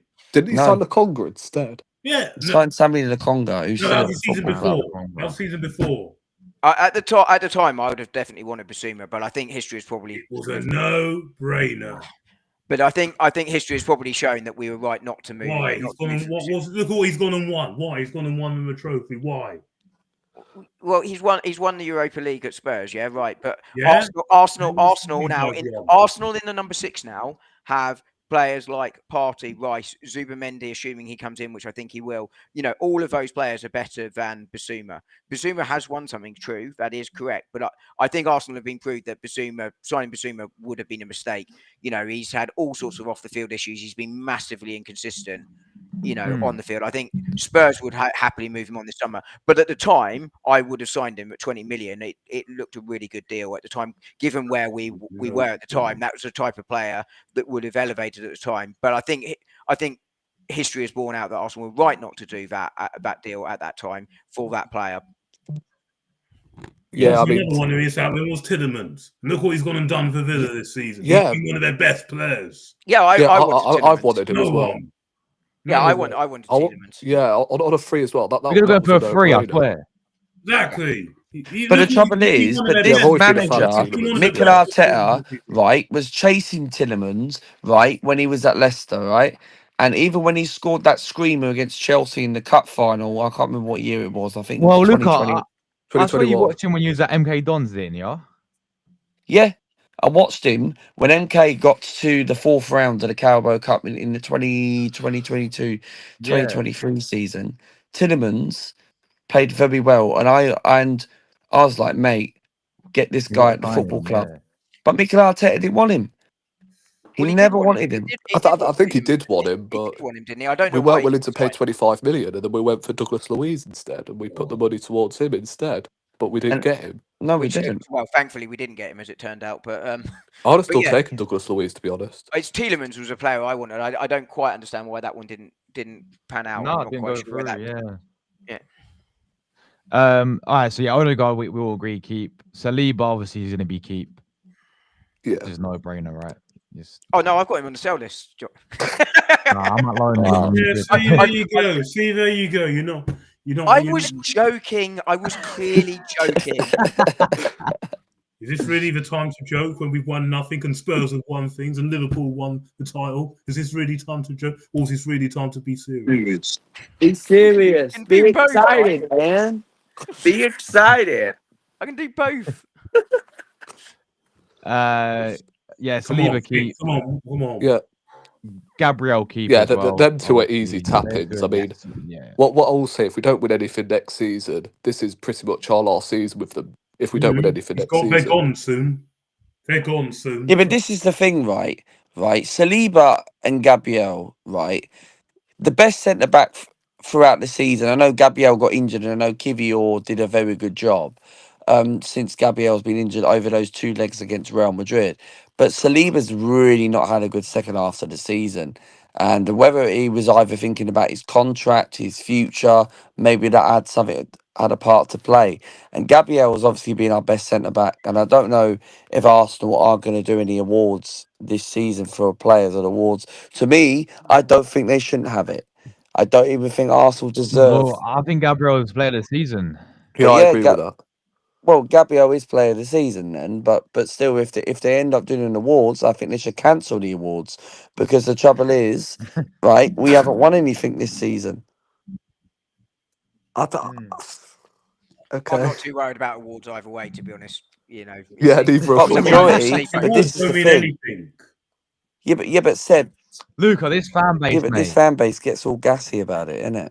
Well, someone's got gassy about awards. Like we've just said, we don't give a shit, to be honest. No, but this is the thing, right? The Mikel Arteta, right, would want to actually organise an award for who wins it, right? Whether it's Rice or Gabriel, well done. But the trouble is, we never got a trophy.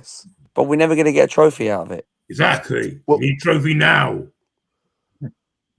Now we do. All right. And we can't even banter with Tottenham. No, we can't. That's the worst bit. No, we can't. We can't, Seb, because the only way we can banter them if we win the Premier League or the Champions League. Yeah, exactly. Yeah, exactly. Honestly, this is sick. This is sickening. No, we can't. I'm going to have to nip up and get a charger in a second, by the way. I was hoping my battery on this would last. No worries, mate. No worries, bro. No worries. But let's do the next one, and then I'll go run up. Yeah, the next one, the Olympic sprinter, Nuno Tavares. Sell. He's already gone. Get out. Well, he's already gone. It's an obligation to buy. Okay. So Arsenal have got, I think, 8 million, and they've got a sell-on clause. So they will get different reports of 10 to 20% of the next sell-on fee, not profit, the total of the fee. So Arsenal probably get 12-ish million pounds. Another one of Mikel Arteta's best of failures. Well, I think he was representing. We should have got Grimaldo. Grimaldo wasn't coming when we signed Tavares. Of course he was coming. We were thinking him like, of course he was coming. We wanted to go to a Champions League club. We weren't Champions League when we signed Tavares. We signed a Why backup. never Champions League club when he signed them? No, they were 17th. We needed a backup to Tierney at the time. We needed just a question. To be fair, we did have Tierney. So yeah, that's what I said. I was going to say, was Tierney fully fit when Tavares was playing over him? I think he was. Yeah, he was. Tierney was. Yeah, that little spell, didn't he? Tierney was the best left back in the league at that point. Yeah. Why is Tavares playing over Tierney like when he was not even injured? It didn't make sense to me. I think he played. Didn't he play quite well for those couple of games Tierney missed? What happened against Liverpool when Tierney was on the bench? And then he did that back pass and then ruined the game. Yeah. And then what really annoyed me in that Newcastle game, we needed to win. He does a foul throw, and then Newcastle go and score, and then we miss out on top 4. Get out! Get out! We've all said we're selling him. Get out! Not for me. Get out! Was that the Newcastle game on the Monday night when we lost he did a 2-0? foul throw, and it came from that first goal. Seb, do you remember when he got hooked by Nottingham Forest in the FA Cup, Seb? Yeah, exactly. He's not good enough. We've all said that. We needed Grimaldo. He was there. Yeah, but this is the thing. Right? I'm The gonna only take good it thing. for The only good thing Tavares did was scoring against Man United. That was the only good thing Tavares did. I remember that goal. Yeah, Gunnar Gabriel says he's done well with Lazio. He has. He's been phenomenal to watch. Okay, cool. Get the money and go. Get the money, go. Good.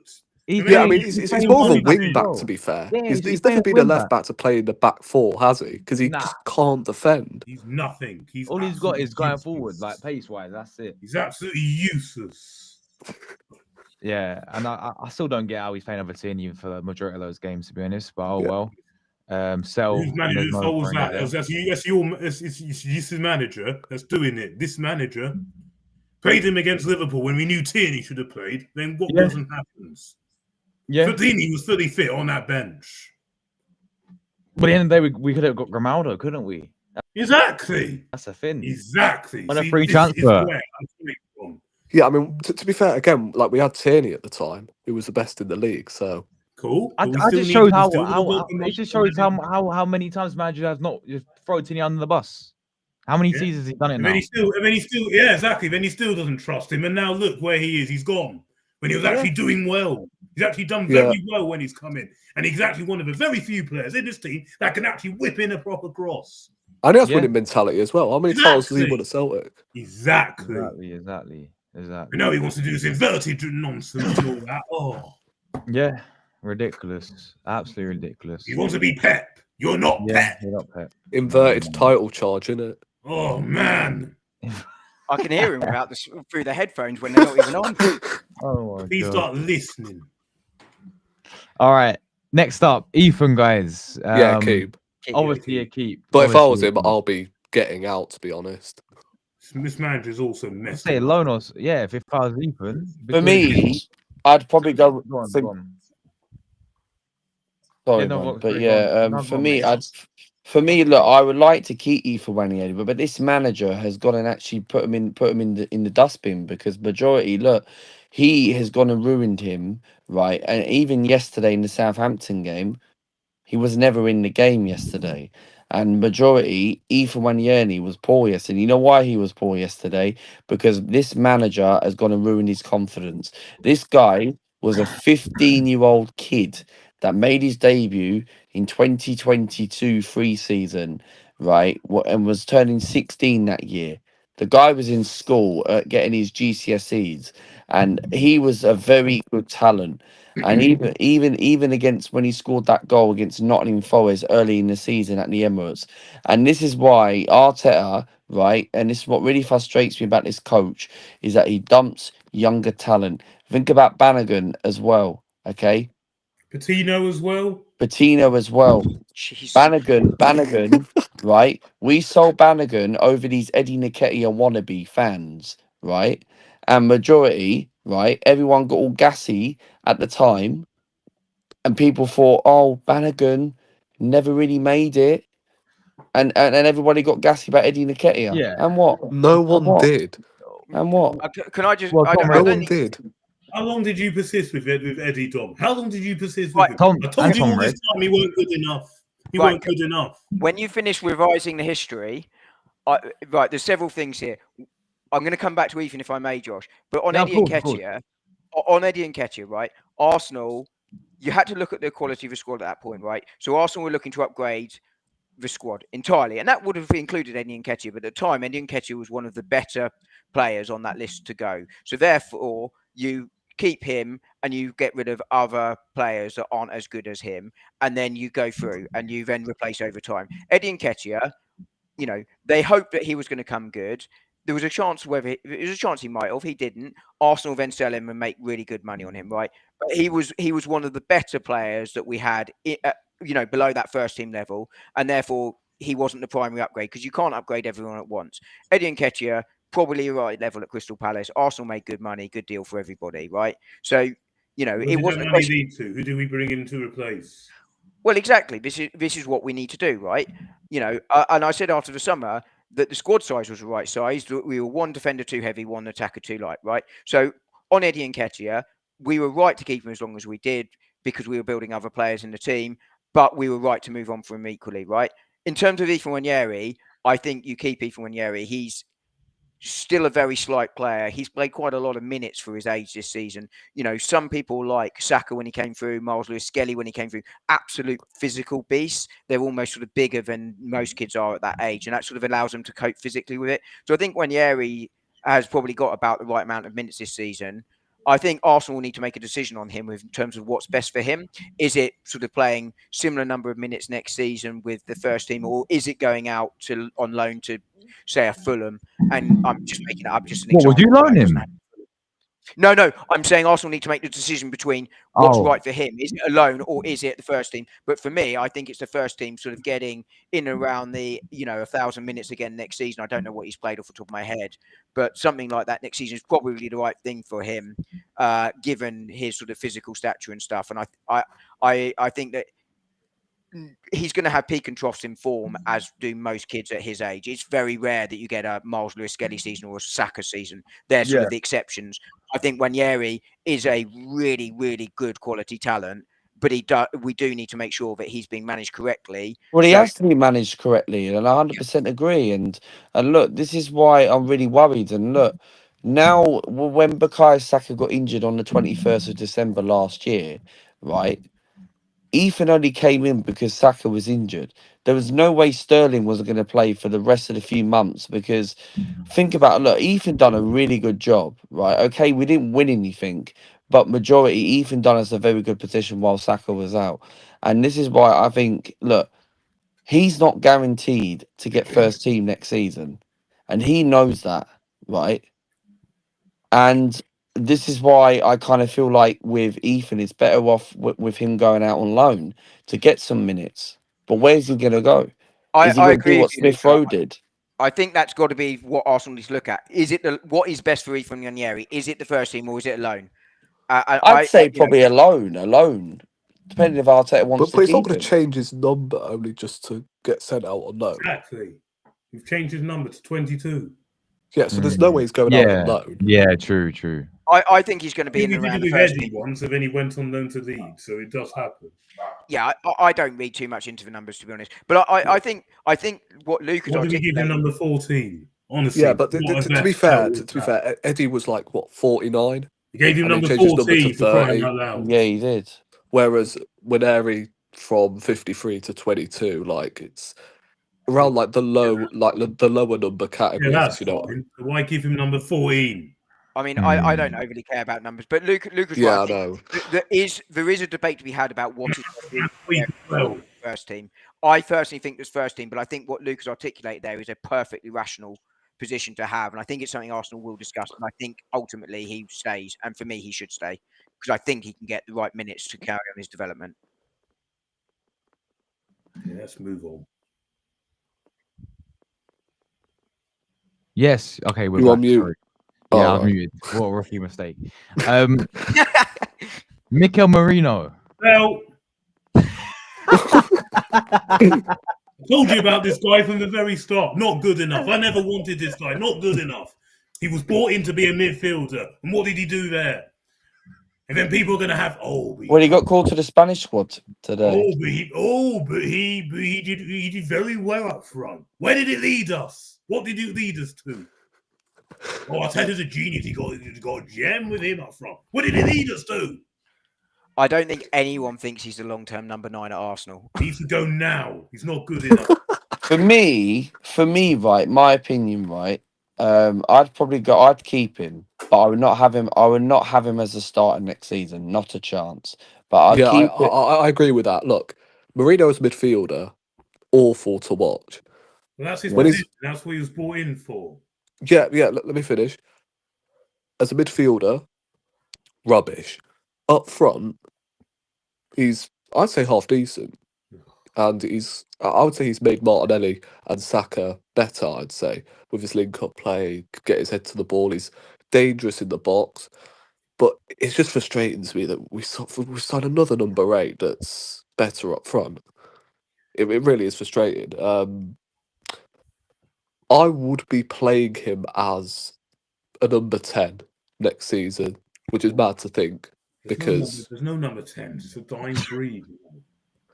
But what I'm trying to say is, what I'm trying to say is, like, he is better upfield, isn't he? He's better in the box. He's a DM. I think what will happen. I think he has attributes to play as a DM, but he also has capabilities of playing up front as well. So that's a difficult one, to be honest. But I reckon it's an easy one. Sell out, get money in, get the money in now, get another one in. I can actually do the job properly. To be fair, I actually agree with Luca. I would keep him as a squad player. I'd keep him because I'd use him as a striker next season. Because I think if it was before February, I would definitely. Because don't forget Moreno. Look, okay, yes, he's not the fanciest look best footballer in midfield, but majority he might be good as maybe playing in the FA Cup and the Carabao Cup. And if you're gonna need him, right? Because we know Arteta dumped us out of the cup, so that's why I use Mikel Moreno as a very good option. I'd keep him for another season. But I would not use him as a midfielder. Not a chance. I'd have to go with Rory's opinion. I put him in the number 10 or play him up front because I feel like striker. Yeah, I feel like a number 10 wouldn't be a bad option. But because he plays there for Spain, don't he? So he does, and he's been called up to the international squad. He doesn't start for them. Yeah, I get that, but I think you need these squad players in it because. Who doesn't, Dom? Well, I said Zubimendi and Rodri start for Spain, obviously. Well, yeah, exactly. Well, I think being worse than Zubimendi and Rodri is, accounts for about 98% of midfielders. He also doesn't start over Fabian Ruiz. He's levels above him. I think I get it. I get it. But what I'm trying to say is, like, obviously, levels above him. Apparently, I was told by Josh today that Edu wanted Fabian Ruiz, but this manager wanted Moreno. Yeah, Are you honestly taking the mick here? Honestly, yeah. But Ruiz is levels above him. But Fabian Ruiz would have cost a lot cheaper. I remember making a video one time. £18 million. Absolutely. Was it? I think he was available on loan. He was a loan deal in January. He was available. I'd have liked Fabian Ruiz in the summer. He's a but this manager that you trust, that you back, signs Moreno. You back. And look where it's got us. Look where it's got us. Ruiz, look what he's going to win. He's won a Euros. He's won the league, and he's in the Champions League final. What do you mean and? And I mean, And? over one signing with one report, right? You know, I would have liked Ruiz, right? But you know, we went with someone else, right? It's we're not going to get every signing right. This is it. He did it with So you want him sacked over one He did it signing? with Fabio Vieira as well, when we could have got Vitinha, who absolutely bossed our midfield. I know. Paid less money. Don't tell me this is good business. Find me a club that does every transfer right. They get most of them right. Jesus The Christ! summer business was appalling. It wasn't appalling. To be fair, like I rate like only 8 signings that Arteta has made in the space of 5 years. 31 players at the football club he signed. Yeah, the rest not really. I thought it was 34. 31 players. Is it? Oh. It was about that amount, yeah. Yeah, I think again you have to look at why they were signed for. But in terms of Mikel Moreno, I would keep him. I think he's going to be the squad player, which is what we signed him to be in the summer when we couldn't get Zubimendi. We went for the squad player that we'd have signed this year had we got Zubimendi last year. So for me, he's a keep, but he's a squad player, right? And that's what early in the window, Zubimendi, he would have come. It's just because Liverpool left the deal too late. That's why it didn't happen. What evidence have you got for that? Like Arsenal made contact. Other teams made contact. He said he was happy. Liverpool then made contact. How come he was towing with it? How come he was towing with it? He didn't instantly. He was leaning towards it. All the reporting at the time said that Arsenal and several other clubs were trying to sign Zubimendi. He was happy in Spain. They moved on to other targets, which is exactly what we'd want us to do, right? Then he became available later on. Liverpool go, and he decided. Why didn't we go back in for him instead of waste our time with this Moreno nonsense? I don't know. Who says he became available? But either way, he stayed where he was, right? He didn't want to leave Spain, and he stayed where he was. We can re-mitigate it all we like, but that's ultimately what happened. Yeah. All right, let's move Samuel Lokonga, guys. Sell. Samuel Lokonga sell. People calling him the next. People calling him the next Belgian Patrick Vieira. Yeah, it's no not one said that though. Or Belgian Yaya Toure. Oh, do me a favour. That was Vincent Kompany, and Arteta's been brainwashed by it. You couldn't even one boot. Yaya Toure walks over him. Oh. Yeah, it's not. I probably prefer a retired Yaya Toure, to be honest. Who wouldn't? Oh. Yeah, he's not lived up to what he was hoped to be. He's got to be sold. Look, he's a Luton for crying out loud, and it went down. We haven't got an obligation though to sell him, do we? Because Ardy's going back. It was a straight option. No, it was then just release him. Then it was an option, but Seville chose not to take it. Yeah. So he's coming back this summer. Yeah, so he's coming back, and therefore it's a sell. He's coming back and get out. Get out. Yeah, Arsenal will look to sell him this summer, no question. And hopefully the fact he's been a bit fitter this season, he hasn't been totally injury free, will help us sell him even. Yeah, I mean he's had a few loans. I remember him at Luton. He did all right at Luton and then got injured late on. Yeah, what happened? Yeah, still Luton. That same went down. Oh, it didn't go down because of Sambi Lokonga. It's not good enough. I just said he's not good enough, but Luton didn't go down because they had Sambi Lokonga. Yeah, sell there. All right, Martinelli. One more season.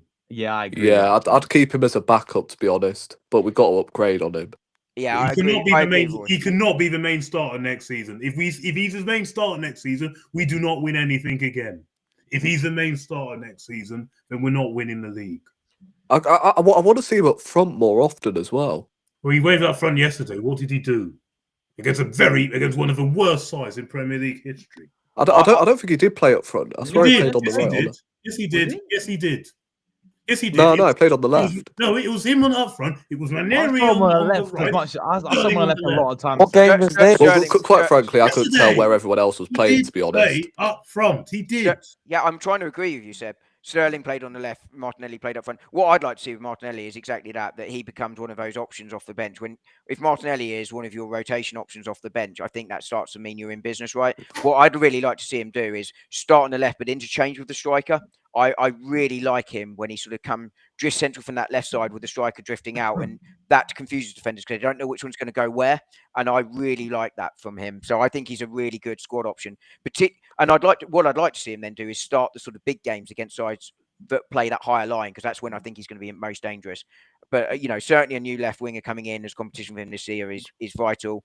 You keep him unless you get a stupid bid for him. If you get some crazy money for him, then I think you've got to consider selling him at that point. But he's definitely key. Yeah, I mean, quite frankly, I couldn't tell where anyone was playing that day, to be honest with you. I think they were just all having a bit of fun, weren't they? From what I could see in the highlights, I've only seen the highlights. From what I saw, Martinelli was playing either left or right, to be honest, and Sterling was playing through the middle. That's what I saw, anyway. But regardless about the Southampton game, obviously he played up front against Liverpool. Did he play up front against Newcastle at times? I think he did. And he actually played particularly well. Good. And since his injury, I think he's been a bit better. He's found some confidence, hasn't he? Yeah, and if a Gyökeres comes in, then I kind of want to see him. If he is the starter next season, then I kind of want to see him hopefully develop, because look, he's 23, like he's still got room to improve. But I reckon with the likes of Gyökeres, Saka, I feel like he can click with them sort of players around him. And he's I don't think he's been awful this season, to be honest. I think he was better than last season, that's for sure, because he's bagged 8 goals, 4 assists. So it's not an awful return. It's not great, but I'll keep him for now. Although I think it's going to be Trossard, the one that we're going to keep, and Martinelli we're going to let go of. I think it could be both, and then just one comes in, but we'll see. Yeah, that's a big mistake, because I'm actually concerned that he's going to leave and he's going to kick on somewhere else. Yeah. He's one of these players that thrives under a different manager. Yeah, this is what I'm concerned about. So that's why I wouldn't let him go yet, because I think there's potential there still. I agree, and particularly if Gyökeres came in, right? Gyökeres likes to drift into those left areas, which means Martinelli can drift the other way, which is what really excites me about Martinelli. Exactly, Lee's just made the comment there. That, but do you honestly think it will work with Martinelli? Because Martinelli in that Liverpool game, he played up front, and then Arteta went back to playing him in his position. Would you not have if Gyökeres or Sesko do come in, one of them comes in, then wouldn't you have Martinelli not playing as a I think it would work with Gyökeres, definitely, because Gyökeres used to be a winger, so they can interchange with Martinelli, and I think that will be I think that'll cause a lot of problems, to be honest. It's what Lee's alluding to here in the chat, is that that yesterday he was sort of interchanging a little bit, and I think that's really positive, and that's partly why I keep Martinelli, and I think Martinelli will stay unless we get a really silly bid for him. Is that interchange, because it confuses defenders, and he's talking there about switching with Sterling, switching with Moreno, and I think that sort of fluidity is something we've missed this season, and I think Martinelli can do that, and I think that's what makes Martinelli dangerous. But you absolutely, look to bring in someone else on that side as well, because Martinelli can still get minutes because he can play across the front line. But he's a keep, definitely keep for me for one more season at least. Jesus for me, sell, but he's not going anywhere because it's got to be a sell. But sadly, he ain't going anywhere because he's out till November. Yeah. The thing is, I actually prefer him over Havertz, for being honest. Oh yeah, I do as well. And I really like him, and he was finding form until his injury. But he's levels above Havertz. Jesus, fully fit, is a very, very good player, but I think sadly that player's gone. He's a keep by default, right? Because you can't sell him because no one's going to buy him in summer because he's out for 6 months. And you do the same with Tomiyasu because he ain't going anywhere. Oh yeah. Even though I would sell Tomiyasu ain't going anywhere. Rodri's returned before he has. How embarrassing is that? Should have had an injury. Should have had that surgery early in the season. Maybe he would have got somewhere. Should have had it in the summer and the start. He had 2. Wait till then. He had 2 surgeries, didn't he? He had surgery and then had another surgery, didn't he? I mean, Tomiyasu is a quality defender. He's a good player, very good player. Yeah, I really like it. Messed him up. Just the injuries, man. It's just the injuries, yeah. Exactly. Yeah, well, I mean, he and Jesus, Josh, have to go in. I told you about the injuries; they were in our control. I don't think he's necessarily been overplayed, to be fair, because he's hardly been available. Yeah, exactly. Why does he keep breaking down in training especially after one game? Well, I don't even think he's been in training, to be honest. Why does he keep breaking down? He was in training in November. Then he broke down. Yeah, he was. Was he? Yeah. We don't. Who? The answer is we Who? don't know, right? We don't know Of course why. we know he was in No, training. It was no. all in you. For fuck's sake. No, right. What I'm saying is we don't know what caused the breakdown of the injury, is what we're saying, right? And, we just don't know what's going to. And he's had repeated injuries, which is such a shame because he's such a good player. But we don't know is why they're happening. He was never getting injured. He never got injured beforehand. Same with Yeah, Party. but he never got never got injured in injured. his previous club. As soon as he comes here under this manager, down. Never got injured at the other place. It also happens to a lot of other players. Sometimes when they come to the Premier League, they don't adapt so well with the more physical stuff, and it causes injury. Not just at Arsenal, across the piece. That's why there's always a risk when players What come happens into at the this league. club? Well, it doesn't just happen at this club, though, does it? But Tomiyasu and Jesus, I think, Josh, have to go in the keep by default because we can't sell them, right? This is what we'd do ourselves, just to make it more. Everyone just go and keep, pretty much. Yeah, well, no. What I'm saying is, we can't sell them either because even if we want to, no one can buy them, if that makes sense. I mean, it's up to you. Of course, it's your show, but I think they're well, either way they're here is basically the point I'm making. They're gonna stay, but we would all sell them anyway. That's the point, right?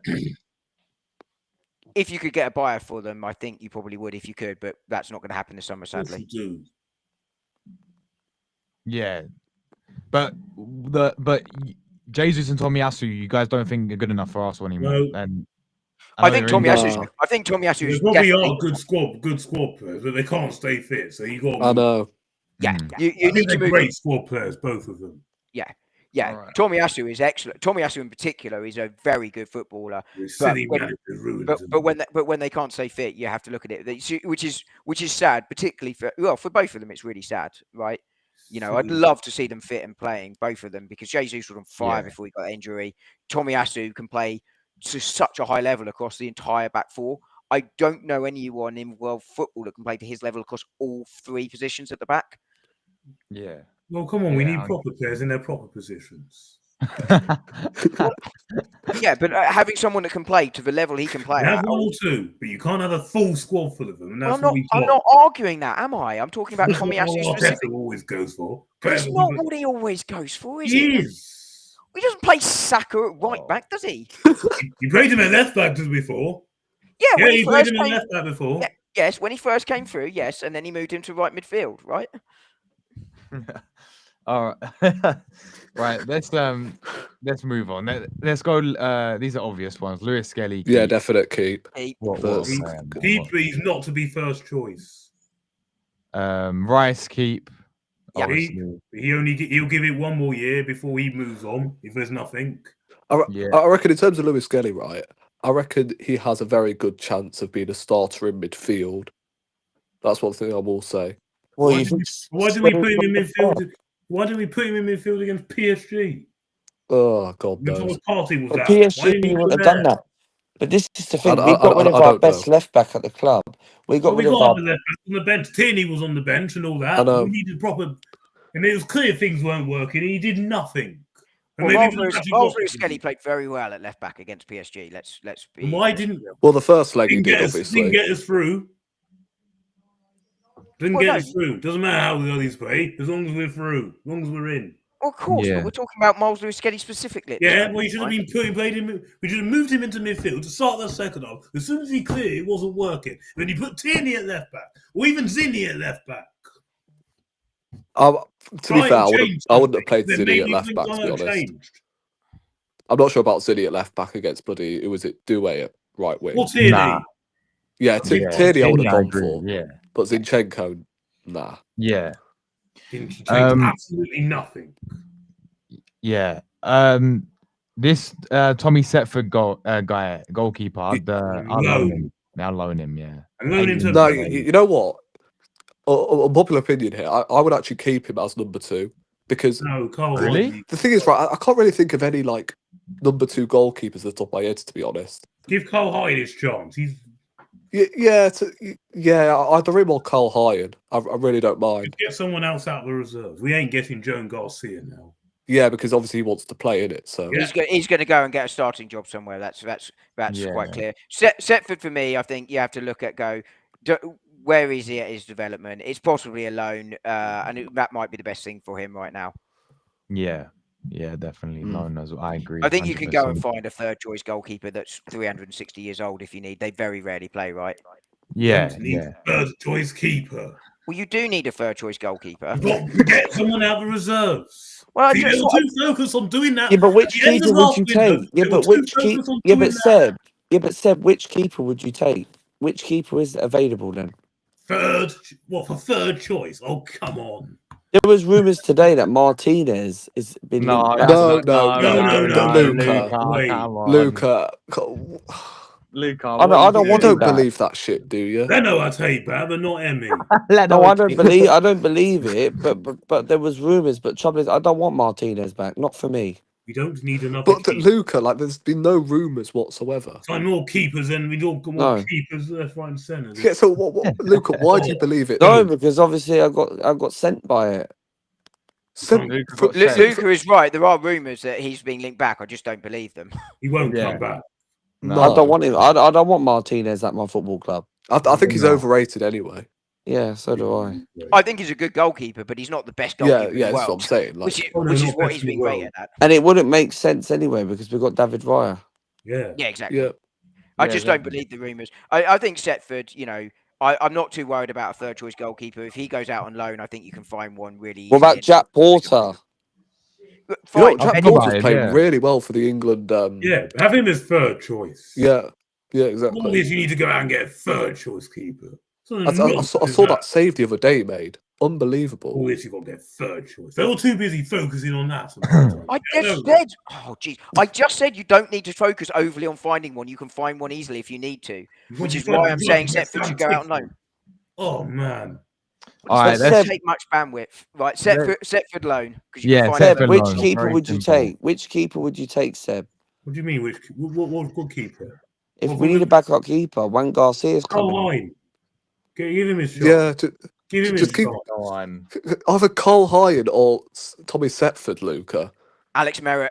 Well, what about another Dom, that's goalkeeper? not man. Go and get Dom Bernardo. knows. Dom knows ball, mate. Yeah, Dom knows ball. Or go and get Bernardo back. What's the player's number 2? Well, if you want another keeper, then there's one there for you. Alex Merritt, free transfer. Fair enough. Yeah, Dom, Proper exactly, keeper. mate. You Me and never Dom on the got same rid of. page. Proper keeper never got rid Seb, of. Oh, Seb, thanks to this manager.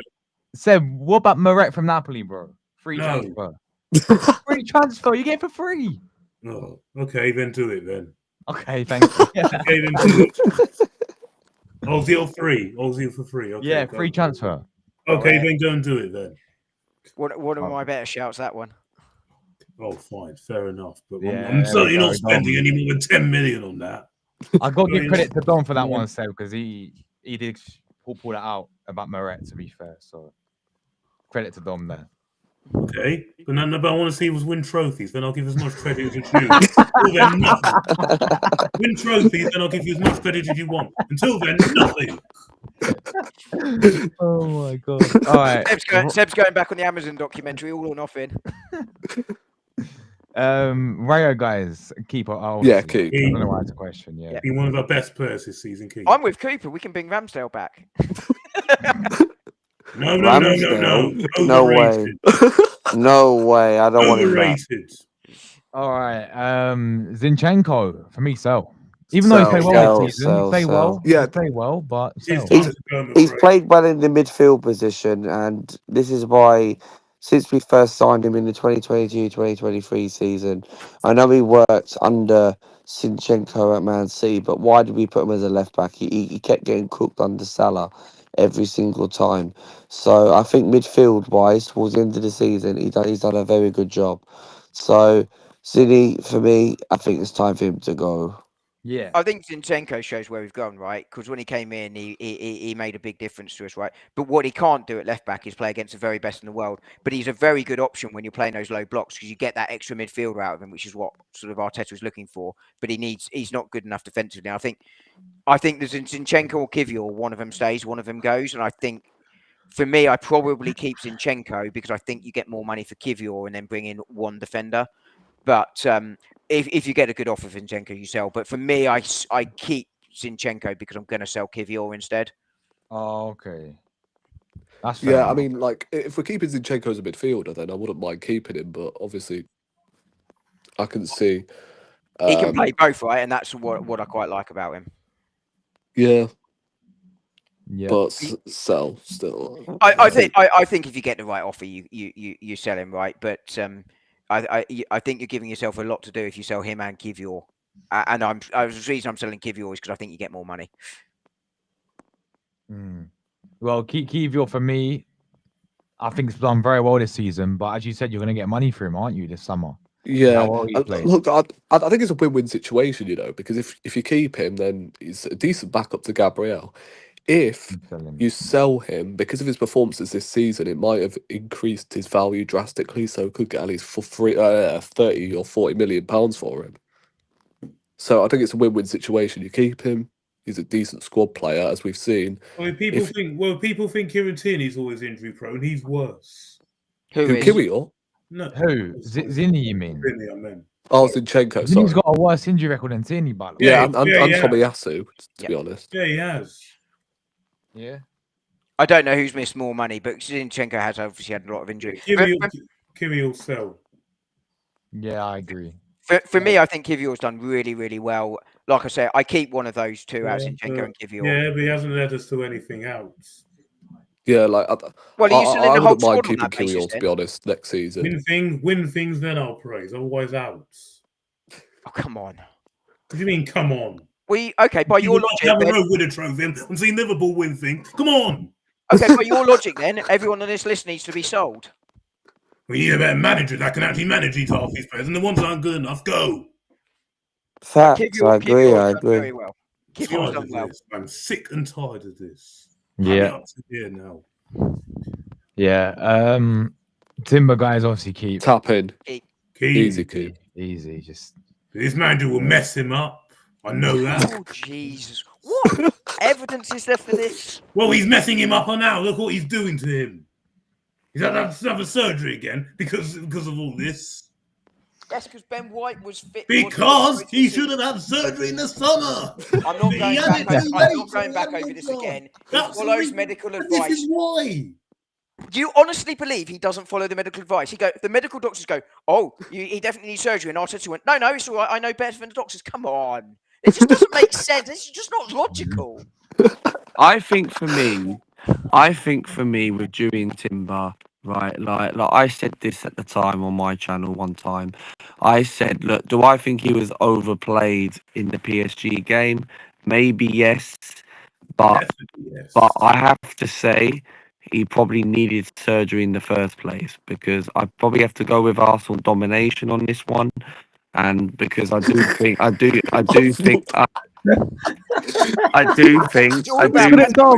on. All right, that's right, Arsenal domination. Free promotion for Dom there in his channel. Yeah, why not? But trouble Next is, you're gonna say Sebastian, ain't you?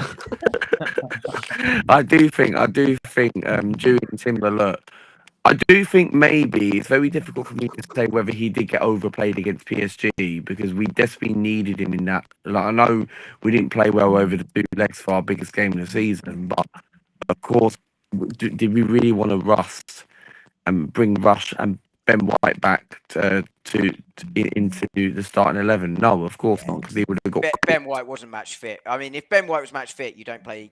And I do think, look.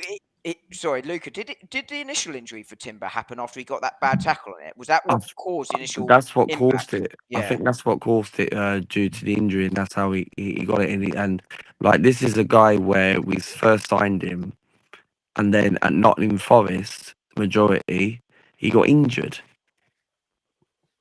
Yeah, he got that freak. He sort of turned, didn't he, awkwardly, and his ACL went, if I remember rightly. Yeah, of course. Yeah. Keep for Timber. White keep as well. Keep. Definitely. Ben White keep.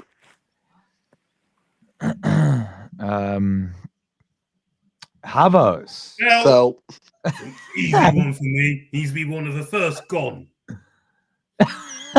Yeah, he needs to go based on that.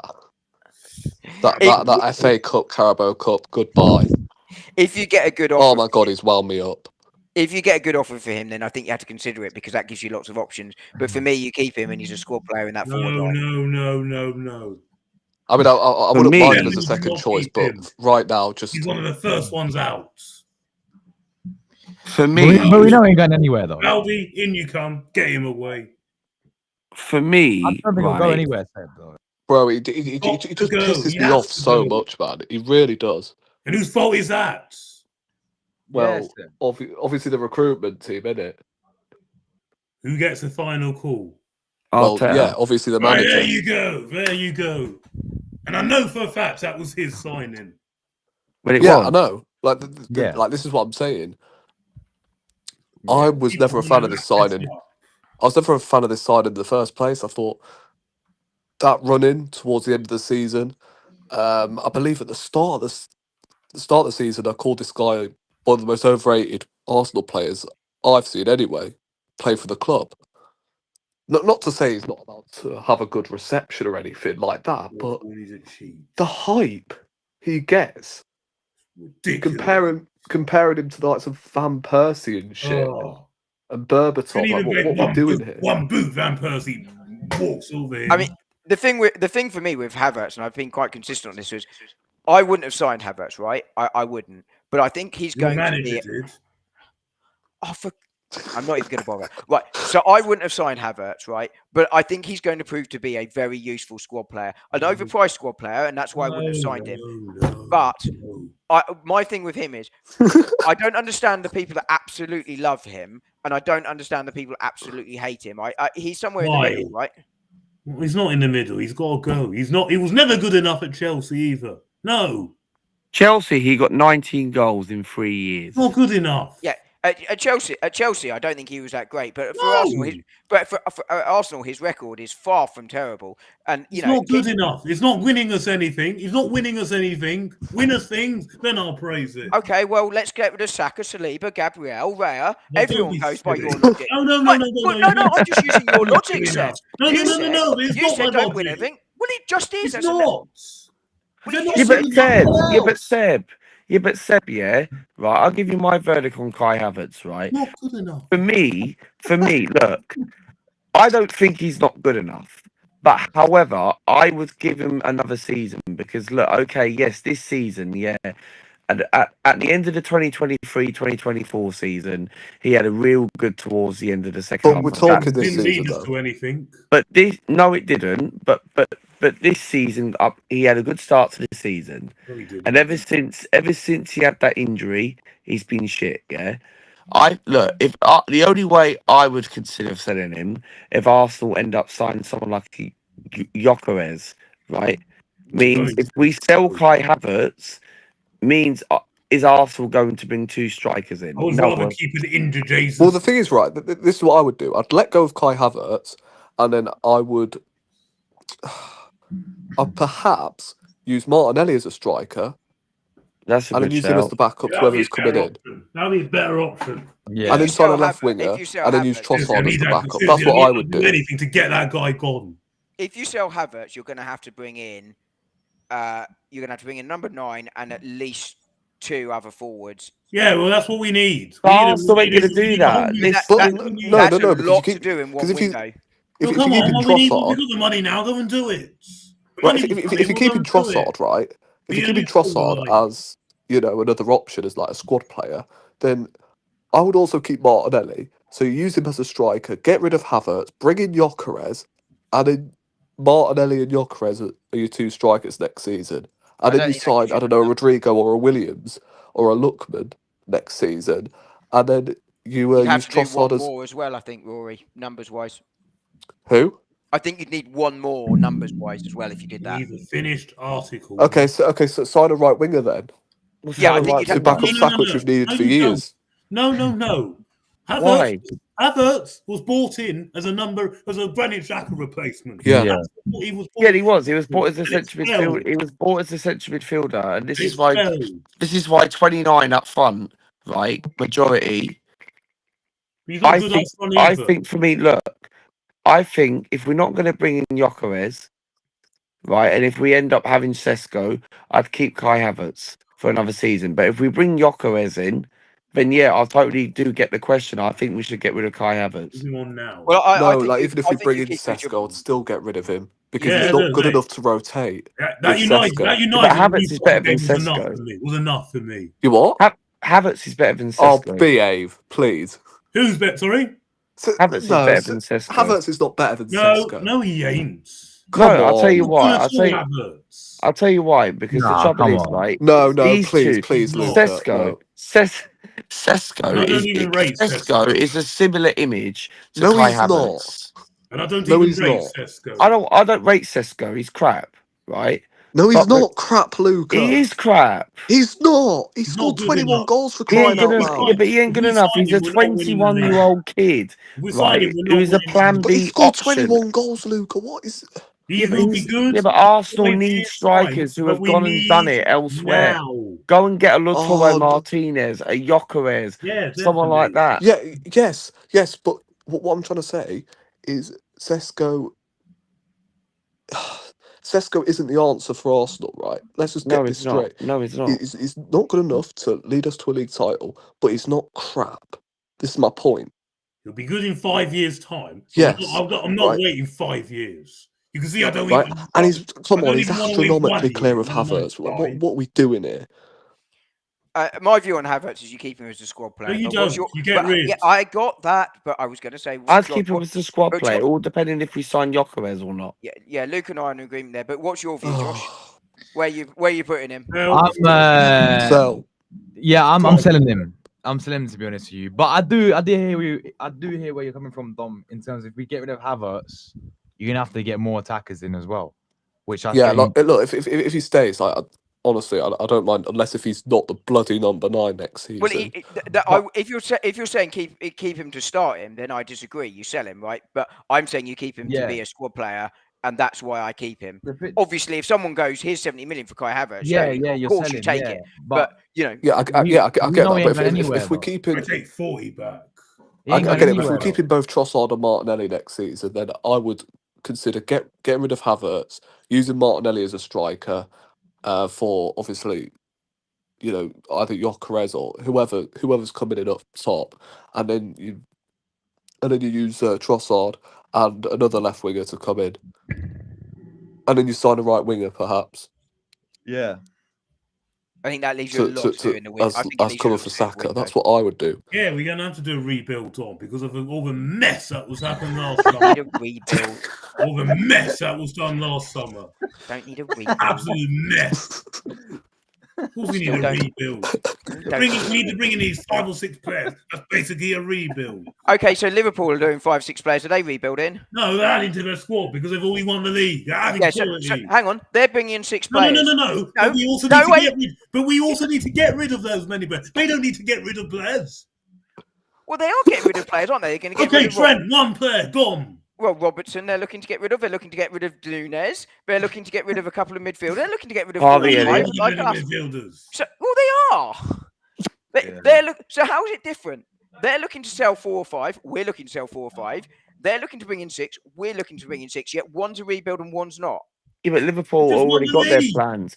Yeah, but this is the thing, Liverpool, right? What really annoys me about this football club, if by Arsenal is that Liverpool, right? Why do people say, "Oh, transfers are so difficult to get"? Yeah, it's not because Liverpool are now planning to get done. If Liverpool end up signing Gyökeres, I can't see Gyökeres going to Liverpool, but it would not surprise me. But however, if he does go to Liverpool, you might as well write off the Premier League for next season because majority. Yeah, and I've got a feeling it's going to happen as well. Well, you reckon it will happen? Well, we if discussed Liverpool it. come in, then yeah. We better hurry the hell up with this. Because FSG spent no money last year. They bought an injury-prone player who pretty much finished his prime 4 years ago, right? And majority, Liverpool have now got the opportunity to end up spending money on this season coming up. I think, Luca, I think both clubs have FFP. When I look at But why are Arsenal not acting quick? Why are we not getting? Exactly, we're being too slow. We discussed it earlier. Let's wait and see, right? No, we need people in now. No, I'm not waiting a whole summer to go by before the business. We discussed this earlier. Let's see where we This are. is all When you we want go- to say. Oh, I'll judge it at the end. I'll judge it at the end. I'll No. judge it at the end. I'll judge No. it at the end. And then No. what happens at the end? You're there with egg on your face. Well, again, that's not what I said. So let's try and keep it to what I said, which was you want to see where we are when we come back for pre-season. Then you have a look and you either criticise the club for not getting it done, or we're going, they've got it done. Right, let's see where we are then. Them in early, so you go into the season prepared. Well, yeah, That's you do literally what I need just to get your said. players done going into pre-season, because the thing is, we did this in the 2023-2024 season. We bought Rice, Havertz and Timber. In the 2014-2015 season, we signed 4 players every single Thursday. We signed Podolski, Chambers, or whatever it was, not Podolski, Chambers, Sanchez, whoever it was that season, right? I literally agree. I literally just said that you get them in early, right? You need to get them in before pre-season. But why are we not doing it now? Why Liverpool doing it now? Why we seem to go back to the days where we're taking forever? Well, it's like 24 hours after the season ended, but secondly, we've got one deal. We've got one deal done. They've got one deal done. They're in advance. They've got 2 deals done. 3 deals done. No, they are close to getting another 2 done. Right? I don't know where we're signing then. What? Wirtz, Frimpong, and that Bournemouth defender. Yeah, exactly. Who we close to signing? If you let me finish, they've got one done. We've got one done. We're negotiating the price, etc., etc. But neither are absolutely signed yet. But both are now. Agreed, done. Both have got the here we go. They are close to getting 2 more deals done. I don't know how close we are. There were talks that Gyökeres is closer to being done than is being reported, but there was a pause put on it, as I explained earlier, because Gyökeres wanted to focus on the end of the season. The season's ending now. Go and get it done. Oh, brilliant. They've not done it in 23 hours and 15 minutes. Oh, sorry. No. Let me but Liverpool managed to get their deals done quite quick. So why can't Arsenal not go and get Gyökeres? They haven't done them yet. You sit there and you lap this up. They haven't done the deals yet. You were lapping up Calafiori, taking months and months and months. You were lacking up Moreno, taking months and months and months. Oh yeah, I wasn't. But why are people? I was saying that some deals take longer than others. They don't.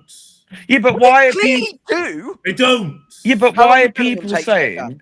Why? Sorry to interrupt you, but why are people saying, right? Liverpool have managed to get 2 or 3 deals done, and the transfer window is not open till the 1st of June. Yeah, right. And I see Gunnar Gatherings comment in the chat. He says, "Wow, the day after the Premier League season." Yeah, but it doesn't matter, mate, because at the end of the day, Liverpool managed to get 2 or 3 signings done before the transfer window opens. I think it's the 1st of June. Why is they haven't though, Luca? But they've only got one done. Yeah, but Wirtz is pretty much done. We know that Wirtz is coming to Liverpool. It's pretty much done. But the point is, neither are done. To be fair, the Bundesliga season finishes a lot earlier than the Premier League does, doesn't it? Does it? It finishes like in April, something like that. Anyway, finished a couple of weeks ago, I think. But anyway, let's not. We could have got. We can get. Anyway, let's go back to. Let's go back to Trossard. Ronaldo's there. Get him in. Let's move on, please. Let's move on. Trossard, guys. I think his time is done, personally. I'll move him on. Yeah. He's probably going to move him on. Get rid of him. I love him, but he's been a really good signing for me. I think we dodged a bullet. We're not getting Mudryk. We're getting Trossard. Yeah, that was good. That was. And I think he's like last season. He's come so clutch. Like Bayern Munich, he scored. Porto, he scored that goal. Like he was stepping up, man. And there's just. I mean, look, if we did get Trossard, then Arteta would have got Mudryk instead. So yeah, exactly. That would have been a disaster. See again. Who pushed for Mudryk? Again, Arteta. Arteta did. Arteta loved it. Yeah, well, there you go. He shouldn't be. And then everybody got gassed about it. That would have been a disaster. I tell you what, it honestly won't surprise me if we end up with Mudryk on loan on deadline day. Don't dare. He's suspended from all football activity, so that's not going to happen. But Trossard reportedly on a new deal, but apparently still has 2 years left on his contract. I thought he only had 12, but apparently it's 2. Okay, we're getting money in now.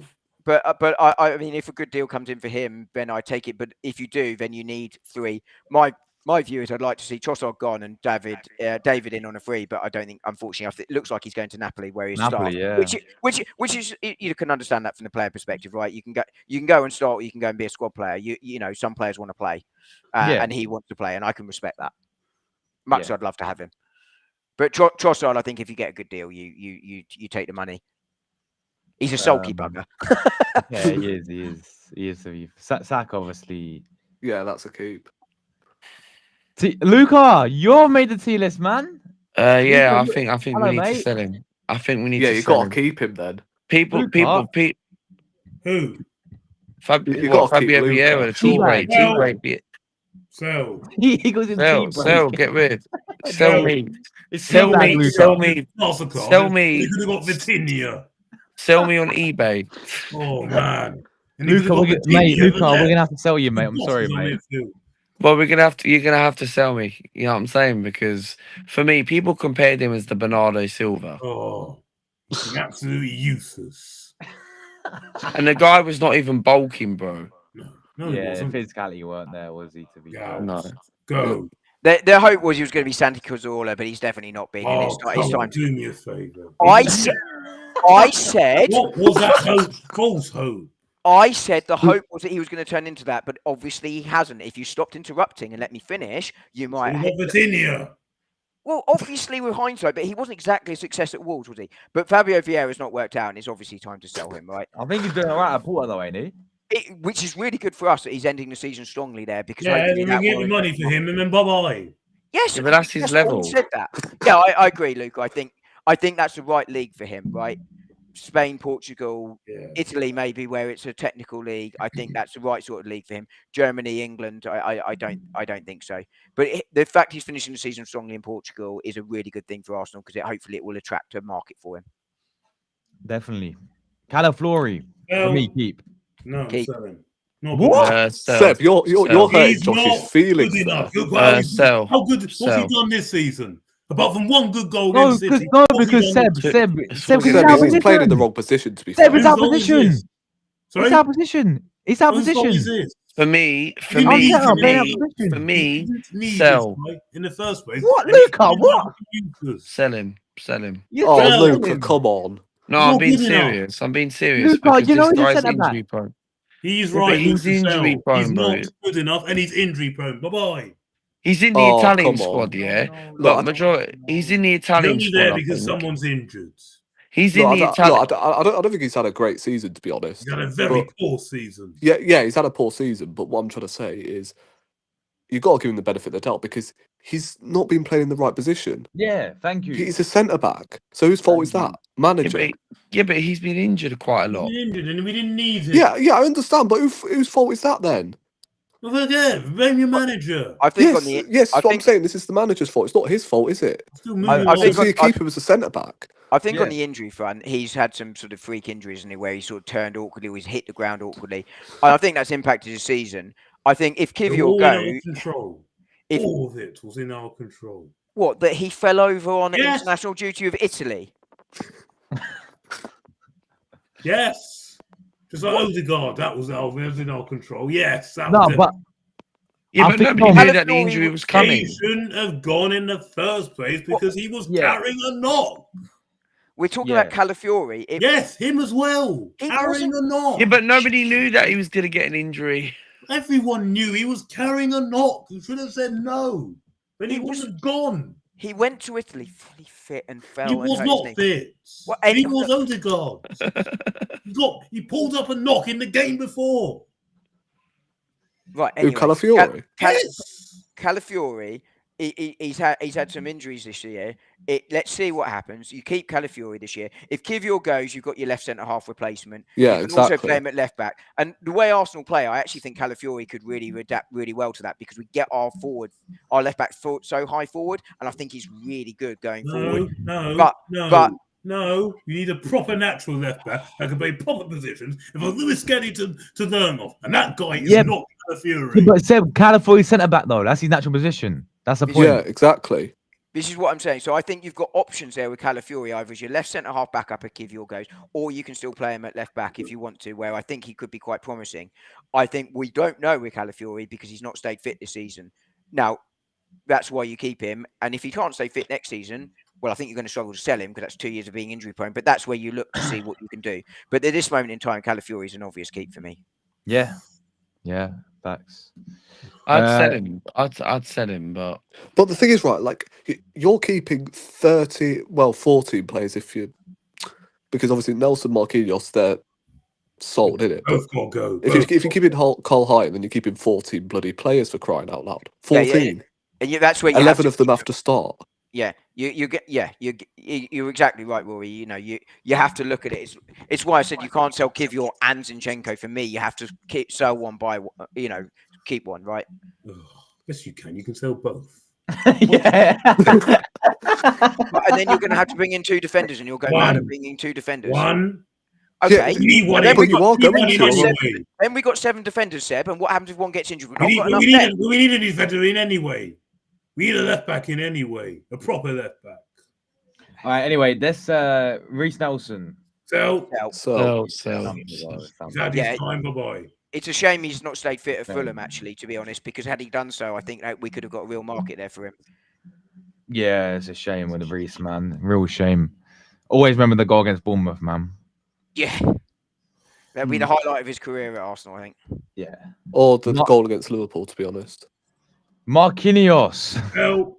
Yeah, so Didn't even know he was still here. He's on loan. He scored against Zurich. I've not seen this guy since, man. He's been No. loan after loan after Absolutely loan. useless. Yeah, it was a low risk, high reward one for Marquinhos, isn't it? And it's obviously going to sell him. We get some money back in, but it's not cost us a lot. But it's a sell. And Carl Hein, Keep. Yeah, I'd keep him. would you not It's loan between him out him again? and Tommy No, Setford, to time be to honest. give him his chance as number 2. Give me a chance, okay. Give him his chance, and if he doesn't work out, move him on. Yeah, I think apparently he's had a decent season considering Valladolid I think they've been relegated from last year. Yeah. The bottom of the league. Yeah, Valladolid have obviously struggled, but Carl Hein apparently been quite decent for him there. I think it will depend on Carl Hein, right? Does he want to go and be the number 1, or does he want to stay and be the number 2? And I think that's what it will be. If he's happy to stay and be number 2, you keep him. If he wants to go, then you sell him. I think it's that simple. Mm-hmm. He's pure profit as well if we sell him from a financial perspective because he's a homegrown player, which makes him quite attractive as your number 2. But I'd sell him and get in Merit. But again, you got to go back to how many. You can't sell everybody, right? Well, no, on it, obviously, Jesus, Tomiyasu ain't going anywhere. Yeah. And then they obviously won't be part of the squad till January. Havertz ain't going anywhere. Havertz ain't going anywhere anytime soon. He needs to go. Trossard ain't going anywhere anytime soon. He's just on a new contract. Kivior may stay. I think Zinni will go. Yeah, I think. I think Zinni will go. Yeah. I think Havertz will stay. Trossard will stay. I think one of Kivior or Zinchenko will stay. I'll be surprised to see them both go, but you never know. Zinchenko looking the more likely at the moment, judging by the reaction on Sunday. But you never know. That you can't read too much into that. So 5 of our sell list will be staying, and a couple of those ones on the sell list as well are obviously out on loan, so weren't part of the squad this year. Was 4 of them. So our sell list doesn't look in reality doesn't look as bad as that. Yeah. But I think what you'll see if you exclude the loan. If you exclude the loan players, right, you're looking at 2 or 3 moving on this window, and you're looking at 4, 5, 6 maybe coming in, depending. Rebuild. Yes, we're in a rebuild, and Liverpool aren't, despite the numbers being the same. Anyway, there we go. That's the keep or sell tier list, guys. Big at everyone who's watched today. Seb, it's great to have you back, mate. You're shouting any articles are coming up, mate? Yeah, I've got one coming up. One article end of this week, hopefully. Well, I've come off Twitter for a while because I'm just not sitting there putting up with all the noise. So yeah, I've got one prepared. Yeah, I think that's the right thing to do, to be honest. But I'm not sitting there listening to all those. Oh. Yeah. Twitter is wet. It's all Arteta's fault. So, what's the article going to be on, mate? I'm just going to highlight the best moments of the season and do a review of what needs to happen this summer. Well, it's not going to be a whole lot. Let me tell you something about that. So, yeah, fair enough, mate. It's good to have you back, Seb. Don't hold your breath. Dom, you got anything coming up, mate? Yeah, I've got a goodbye to Kieran Tierney video tomorrow morning, Oh, nice. and then we'll see where we go from there. As always, I kind of make them up as I go along. We'll see what the rest of the week looks like. And at some point, it will be sort of a breakdown similar to what you've done tonight, sort of by position group. And then I'll probably put them together as a sort of link series. I suspect, but we'll see. I haven't worked out how that works yet. But tomorrow's one will be on Kieran Tierney. In summary, great player. Really love Kieran Tierney.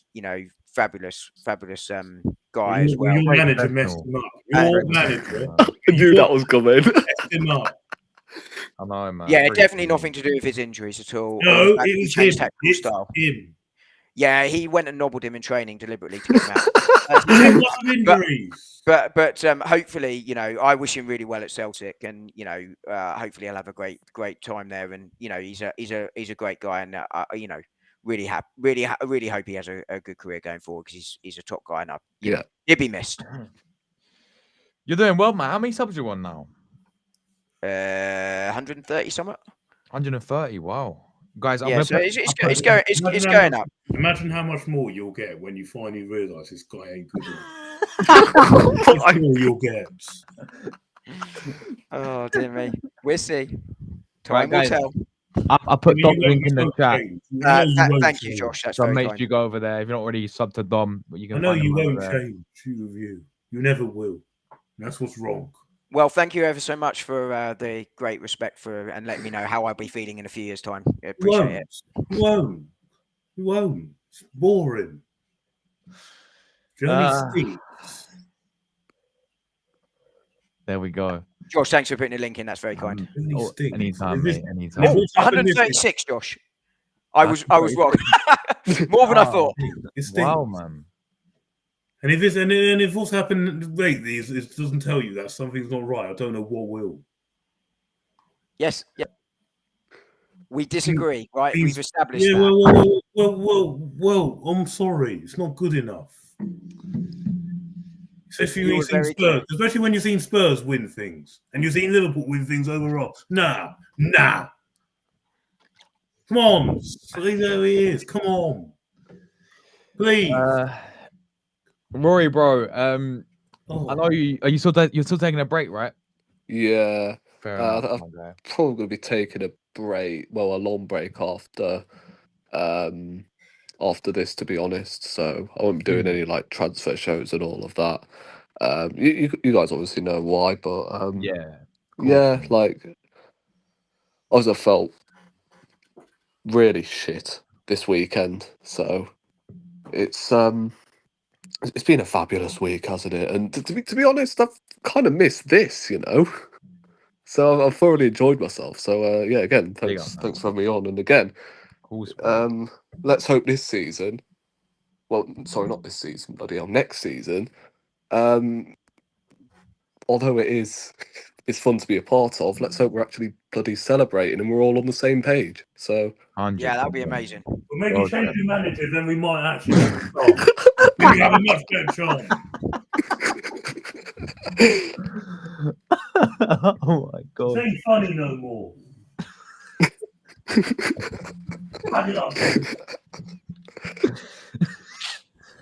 All people have done is argue and bickered with me all season long and try to tell you how it is. Now look at you now.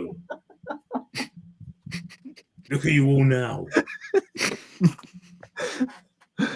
Luca, Mr. Self Promoter, you there? Big up, bro, man. I'm still alive. Yes, promoting then. Yeah, so you're still live, or you're still alive? Yeah, I'm still here. But no. Question is though, Luke, are you in bed tonight? Yeah, I am. My camera's off. My camera is off for tonight. But no, subscribe to the channel, Luca Talks Ball. We're on the road to 8.6k. I do apologise that there wasn't a video today, but tomorrow we will be doing a end of the season review in the afternoon. Wednesday we've got Conference League watch along, and then match reaction straight after the game, and then the Champions League as well. So yeah, you know where everyone can find me. Thank you very much for inviting me on, as always. A pleasure.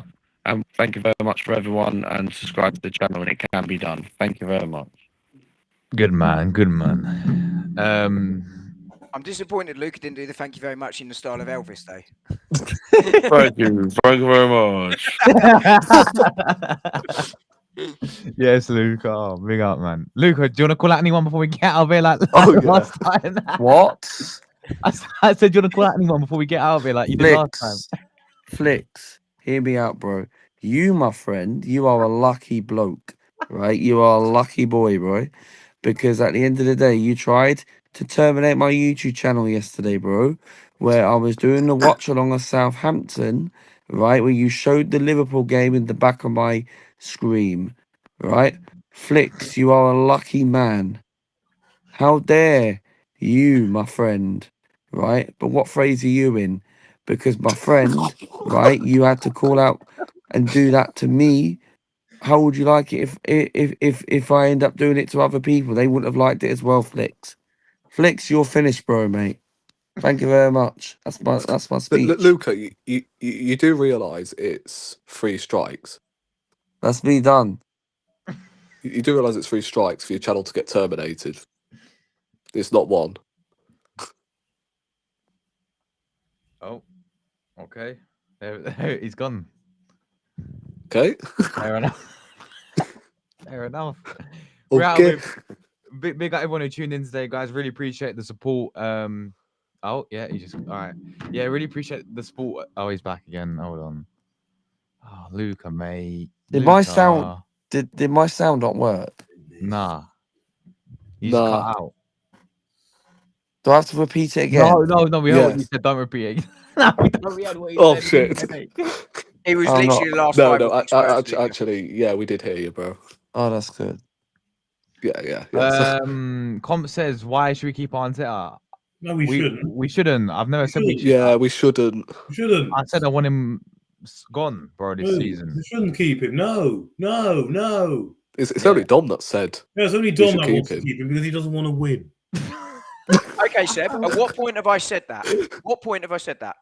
What point did I say I don't want to win? You don't need to deliberately come out and say that word to word. The fact that you're not happy with this season and you still don't want change sums up that you don't want to win. No, I said there are mitigating No, circumstances. there aren't. There's none. But that's your opinion. I am entitled to mine, and that is what. But at no point have I said I didn't want to win. You said at the no start, point. win doesn't win out. Now we haven't won. No. Yeah, and I've No. explained.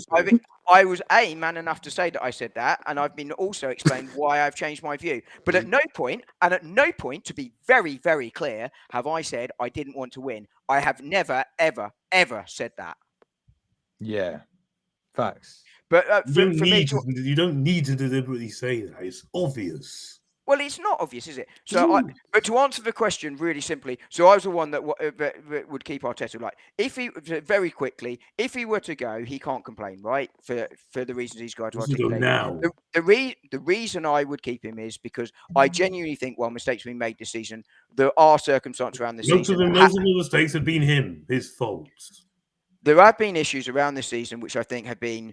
Have impacted the season, and I just think that this squad and this manager can still win because I think that the squad can be good enough. I think he's shown improvement over the last few years, this year being the anomaly. There's no improvements. Well, that's factually inaccurate. Where's the trophies?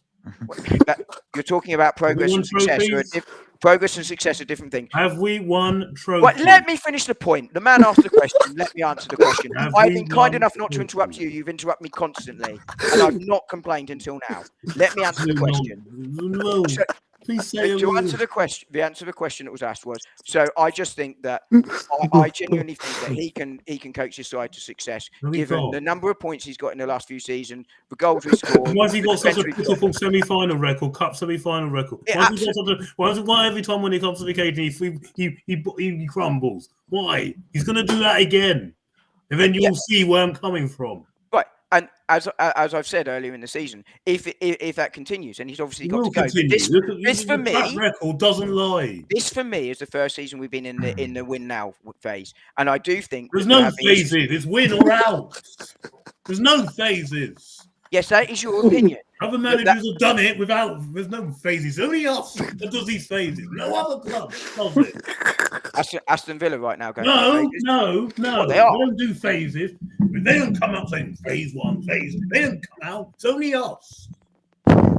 Well, I think that's factually incorrect as well. Not. But that is the reason, to answer the question as simply as I could with the interruptions, is why I'm there. Because Unai Emery got top 4 in his first full season. It took Arteta 4 years to get. Seb, can I ask you something? Sorry, very quickly. Where'd they finish this season? But very quickly, sorry, Luca. Very quickly, 285. That's why I'm there. But I get that people disagree with that, right? But sorry, Luca. Yeah, thank you. Yeah, but we've got to respect Dom's opinion, man. Yeah, you've got to respect everyone's opinion, right? Well, but the trouble is, who's a better manager? Seb, who's a better manager, Unai Emery or Mikel Arteta? Unai Emery. Because this fan base, right? I had someone DM me yesterday on Insta. I can't remember who it was, right? But someone DM'd me and said, "Oh, Aston Villa finished lower compared to Arsenal." And what? So what is Aston Villa? And what? Unai Emery is still a better manager than Mikel Arteta. So why? Yeah, he's a better manager, but I don't want him back. Yeah. No, I don't want him back. No. But however, he's still a better manager than Arteta because he's won the Europa League with 2 different clubs. Exactly. It's not just the Europa League. We all wanted Emery out when he won the French league with Paris Saint-Germain. We were all slaughtered on Emery. Bro, I actually wanted him out. Yeah, we all did. I did as well. But I wanted him out when we lost Crystal Palace 3-2. This guy's no better. In 2019, when he fucked about with the team. Oh. It's like Jenkins. I mean, Arteta messed around with the team, but we sit here and make excuses. Well, I don't think we can have it every way, right? We talk about him overplaying, and then we talk about him rotating. Well, I think Emery has obviously had the better career right now, but he's also had the longer career. We'll see what happens in sort of when Arteta's had the length of career Emery's had. We don't know at this point in time. But right now, Emery has obviously had the better career without question. But to Rory's point, right, we don't want him back, and he definitely had to go because we look completely directionless and the players weren't behind him. I don't think we're in that position right now. We've had a difficult season. But I don't think we're directionless and the players very much behind. Have you seen the reactions from some of the players lately? It doesn't look like a happy camp. No, of course they're disappointed with the season. Look like a happy camp. Of course, it's not going to get any better. Well, it will if we win something, and I think we can. We can win now. Well, we can't win till February, can we? And then change the guy, and then we might win sooner. well, what are you going to win between now and February? No, we're going to have a better chance of doing it. Yeah, but you just said we're going to win sooner with him. But we can win now. Yeah, we all want to win now. We can't win till February. Another year and a bit. You think I'm honestly waiting for that? No. We have to wait till February to get to the Carabao Cup final. Yeah. If we have another manager, then we'll have a better chance because he'll just throw in the bin like he always does. Well, with the new season will tell, won't it? Let's see. Arteta's last chance to prove to me. Right, if this manager is good enough. He's had his last chance. He hasn't proved to me yet. He needs. What, Luca? You're giving him one more season? No, I'm making Arteta out. But I know. But you're giving him one more season.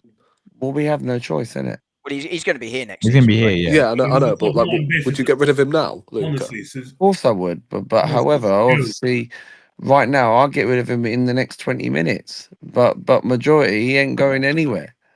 I think Josh might be in bed though. Yeah. As in Kroenke. I thought you meant me. No. I meant Josh Kroenke, and then I suddenly realised that. But Josh Kroenke was at the game yesterday. No, he was. Yeah. Yeah, they're having a performance review meeting, aren't they? Tomorrow, I think. So you see, do his job properly, and don't ever tell us to be excited again without doing this. Be excited, Seb. Seb, be excited, man. Nothing to be excited about. Do you want to say be miserable? Do you honestly think I'm excited about Liverpool winning the league? Do you honestly think I'm excited about Spurs winning? Do you honestly think I'm excited about that? Be excited, man, Seb. It's okay. Tottenham Hotspur won a trophy, man. Oh. Arsenal are going to win it next year, man. Can I again get rid of his manager? Then maybe I might be excited. Can I just point out that he was talking about specifically signing Mikel Moreno? Yeah, exactly. That sums it up. Who is not a player you get excited about, right? But no, exactly. That sums it up. Swear he said that in 2019, did he not? Yeah, 2019. How long ago was that? 6 years. 6 years. 6 years. 6 years since being excited. He said it last summer. We've won one trophy. 6 years. Hey, Pep's counting Community Shields these days. No. See, Why has my man got the shades on the screen, the bro? hell is this, man? Win. Mic check. What is going on? Be right Right back. back. Oh my god. This is scary. What is going on? Man, Is there why a fishing can't I? rod sign? Because I need one. Wow, I can't get any of that on StreamYard, mate. You know what I mean? StreamYard out, we stream in. What's this? Embarrassing.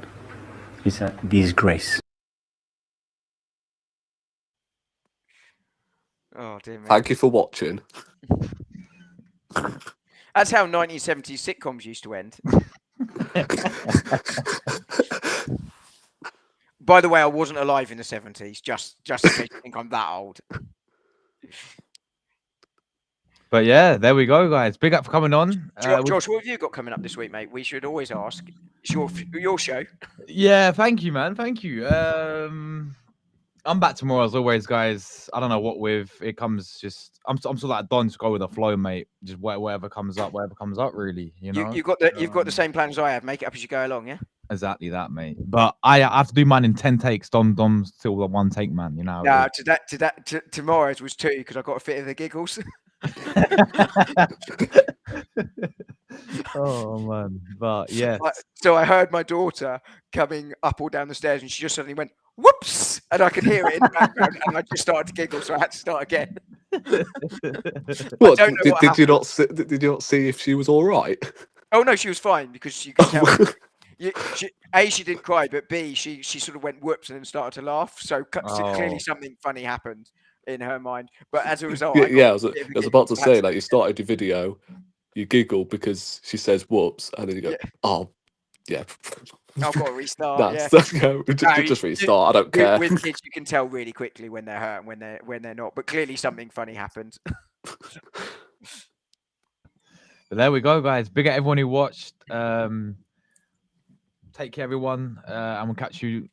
I don't know if we'll be next week, you know, because end of the season now. Depends on what happens, right? Yeah, if there's a lot of stuff going on, then I better see this scorecard is still done. I better see it done. By the time next week. If they don't, then it's a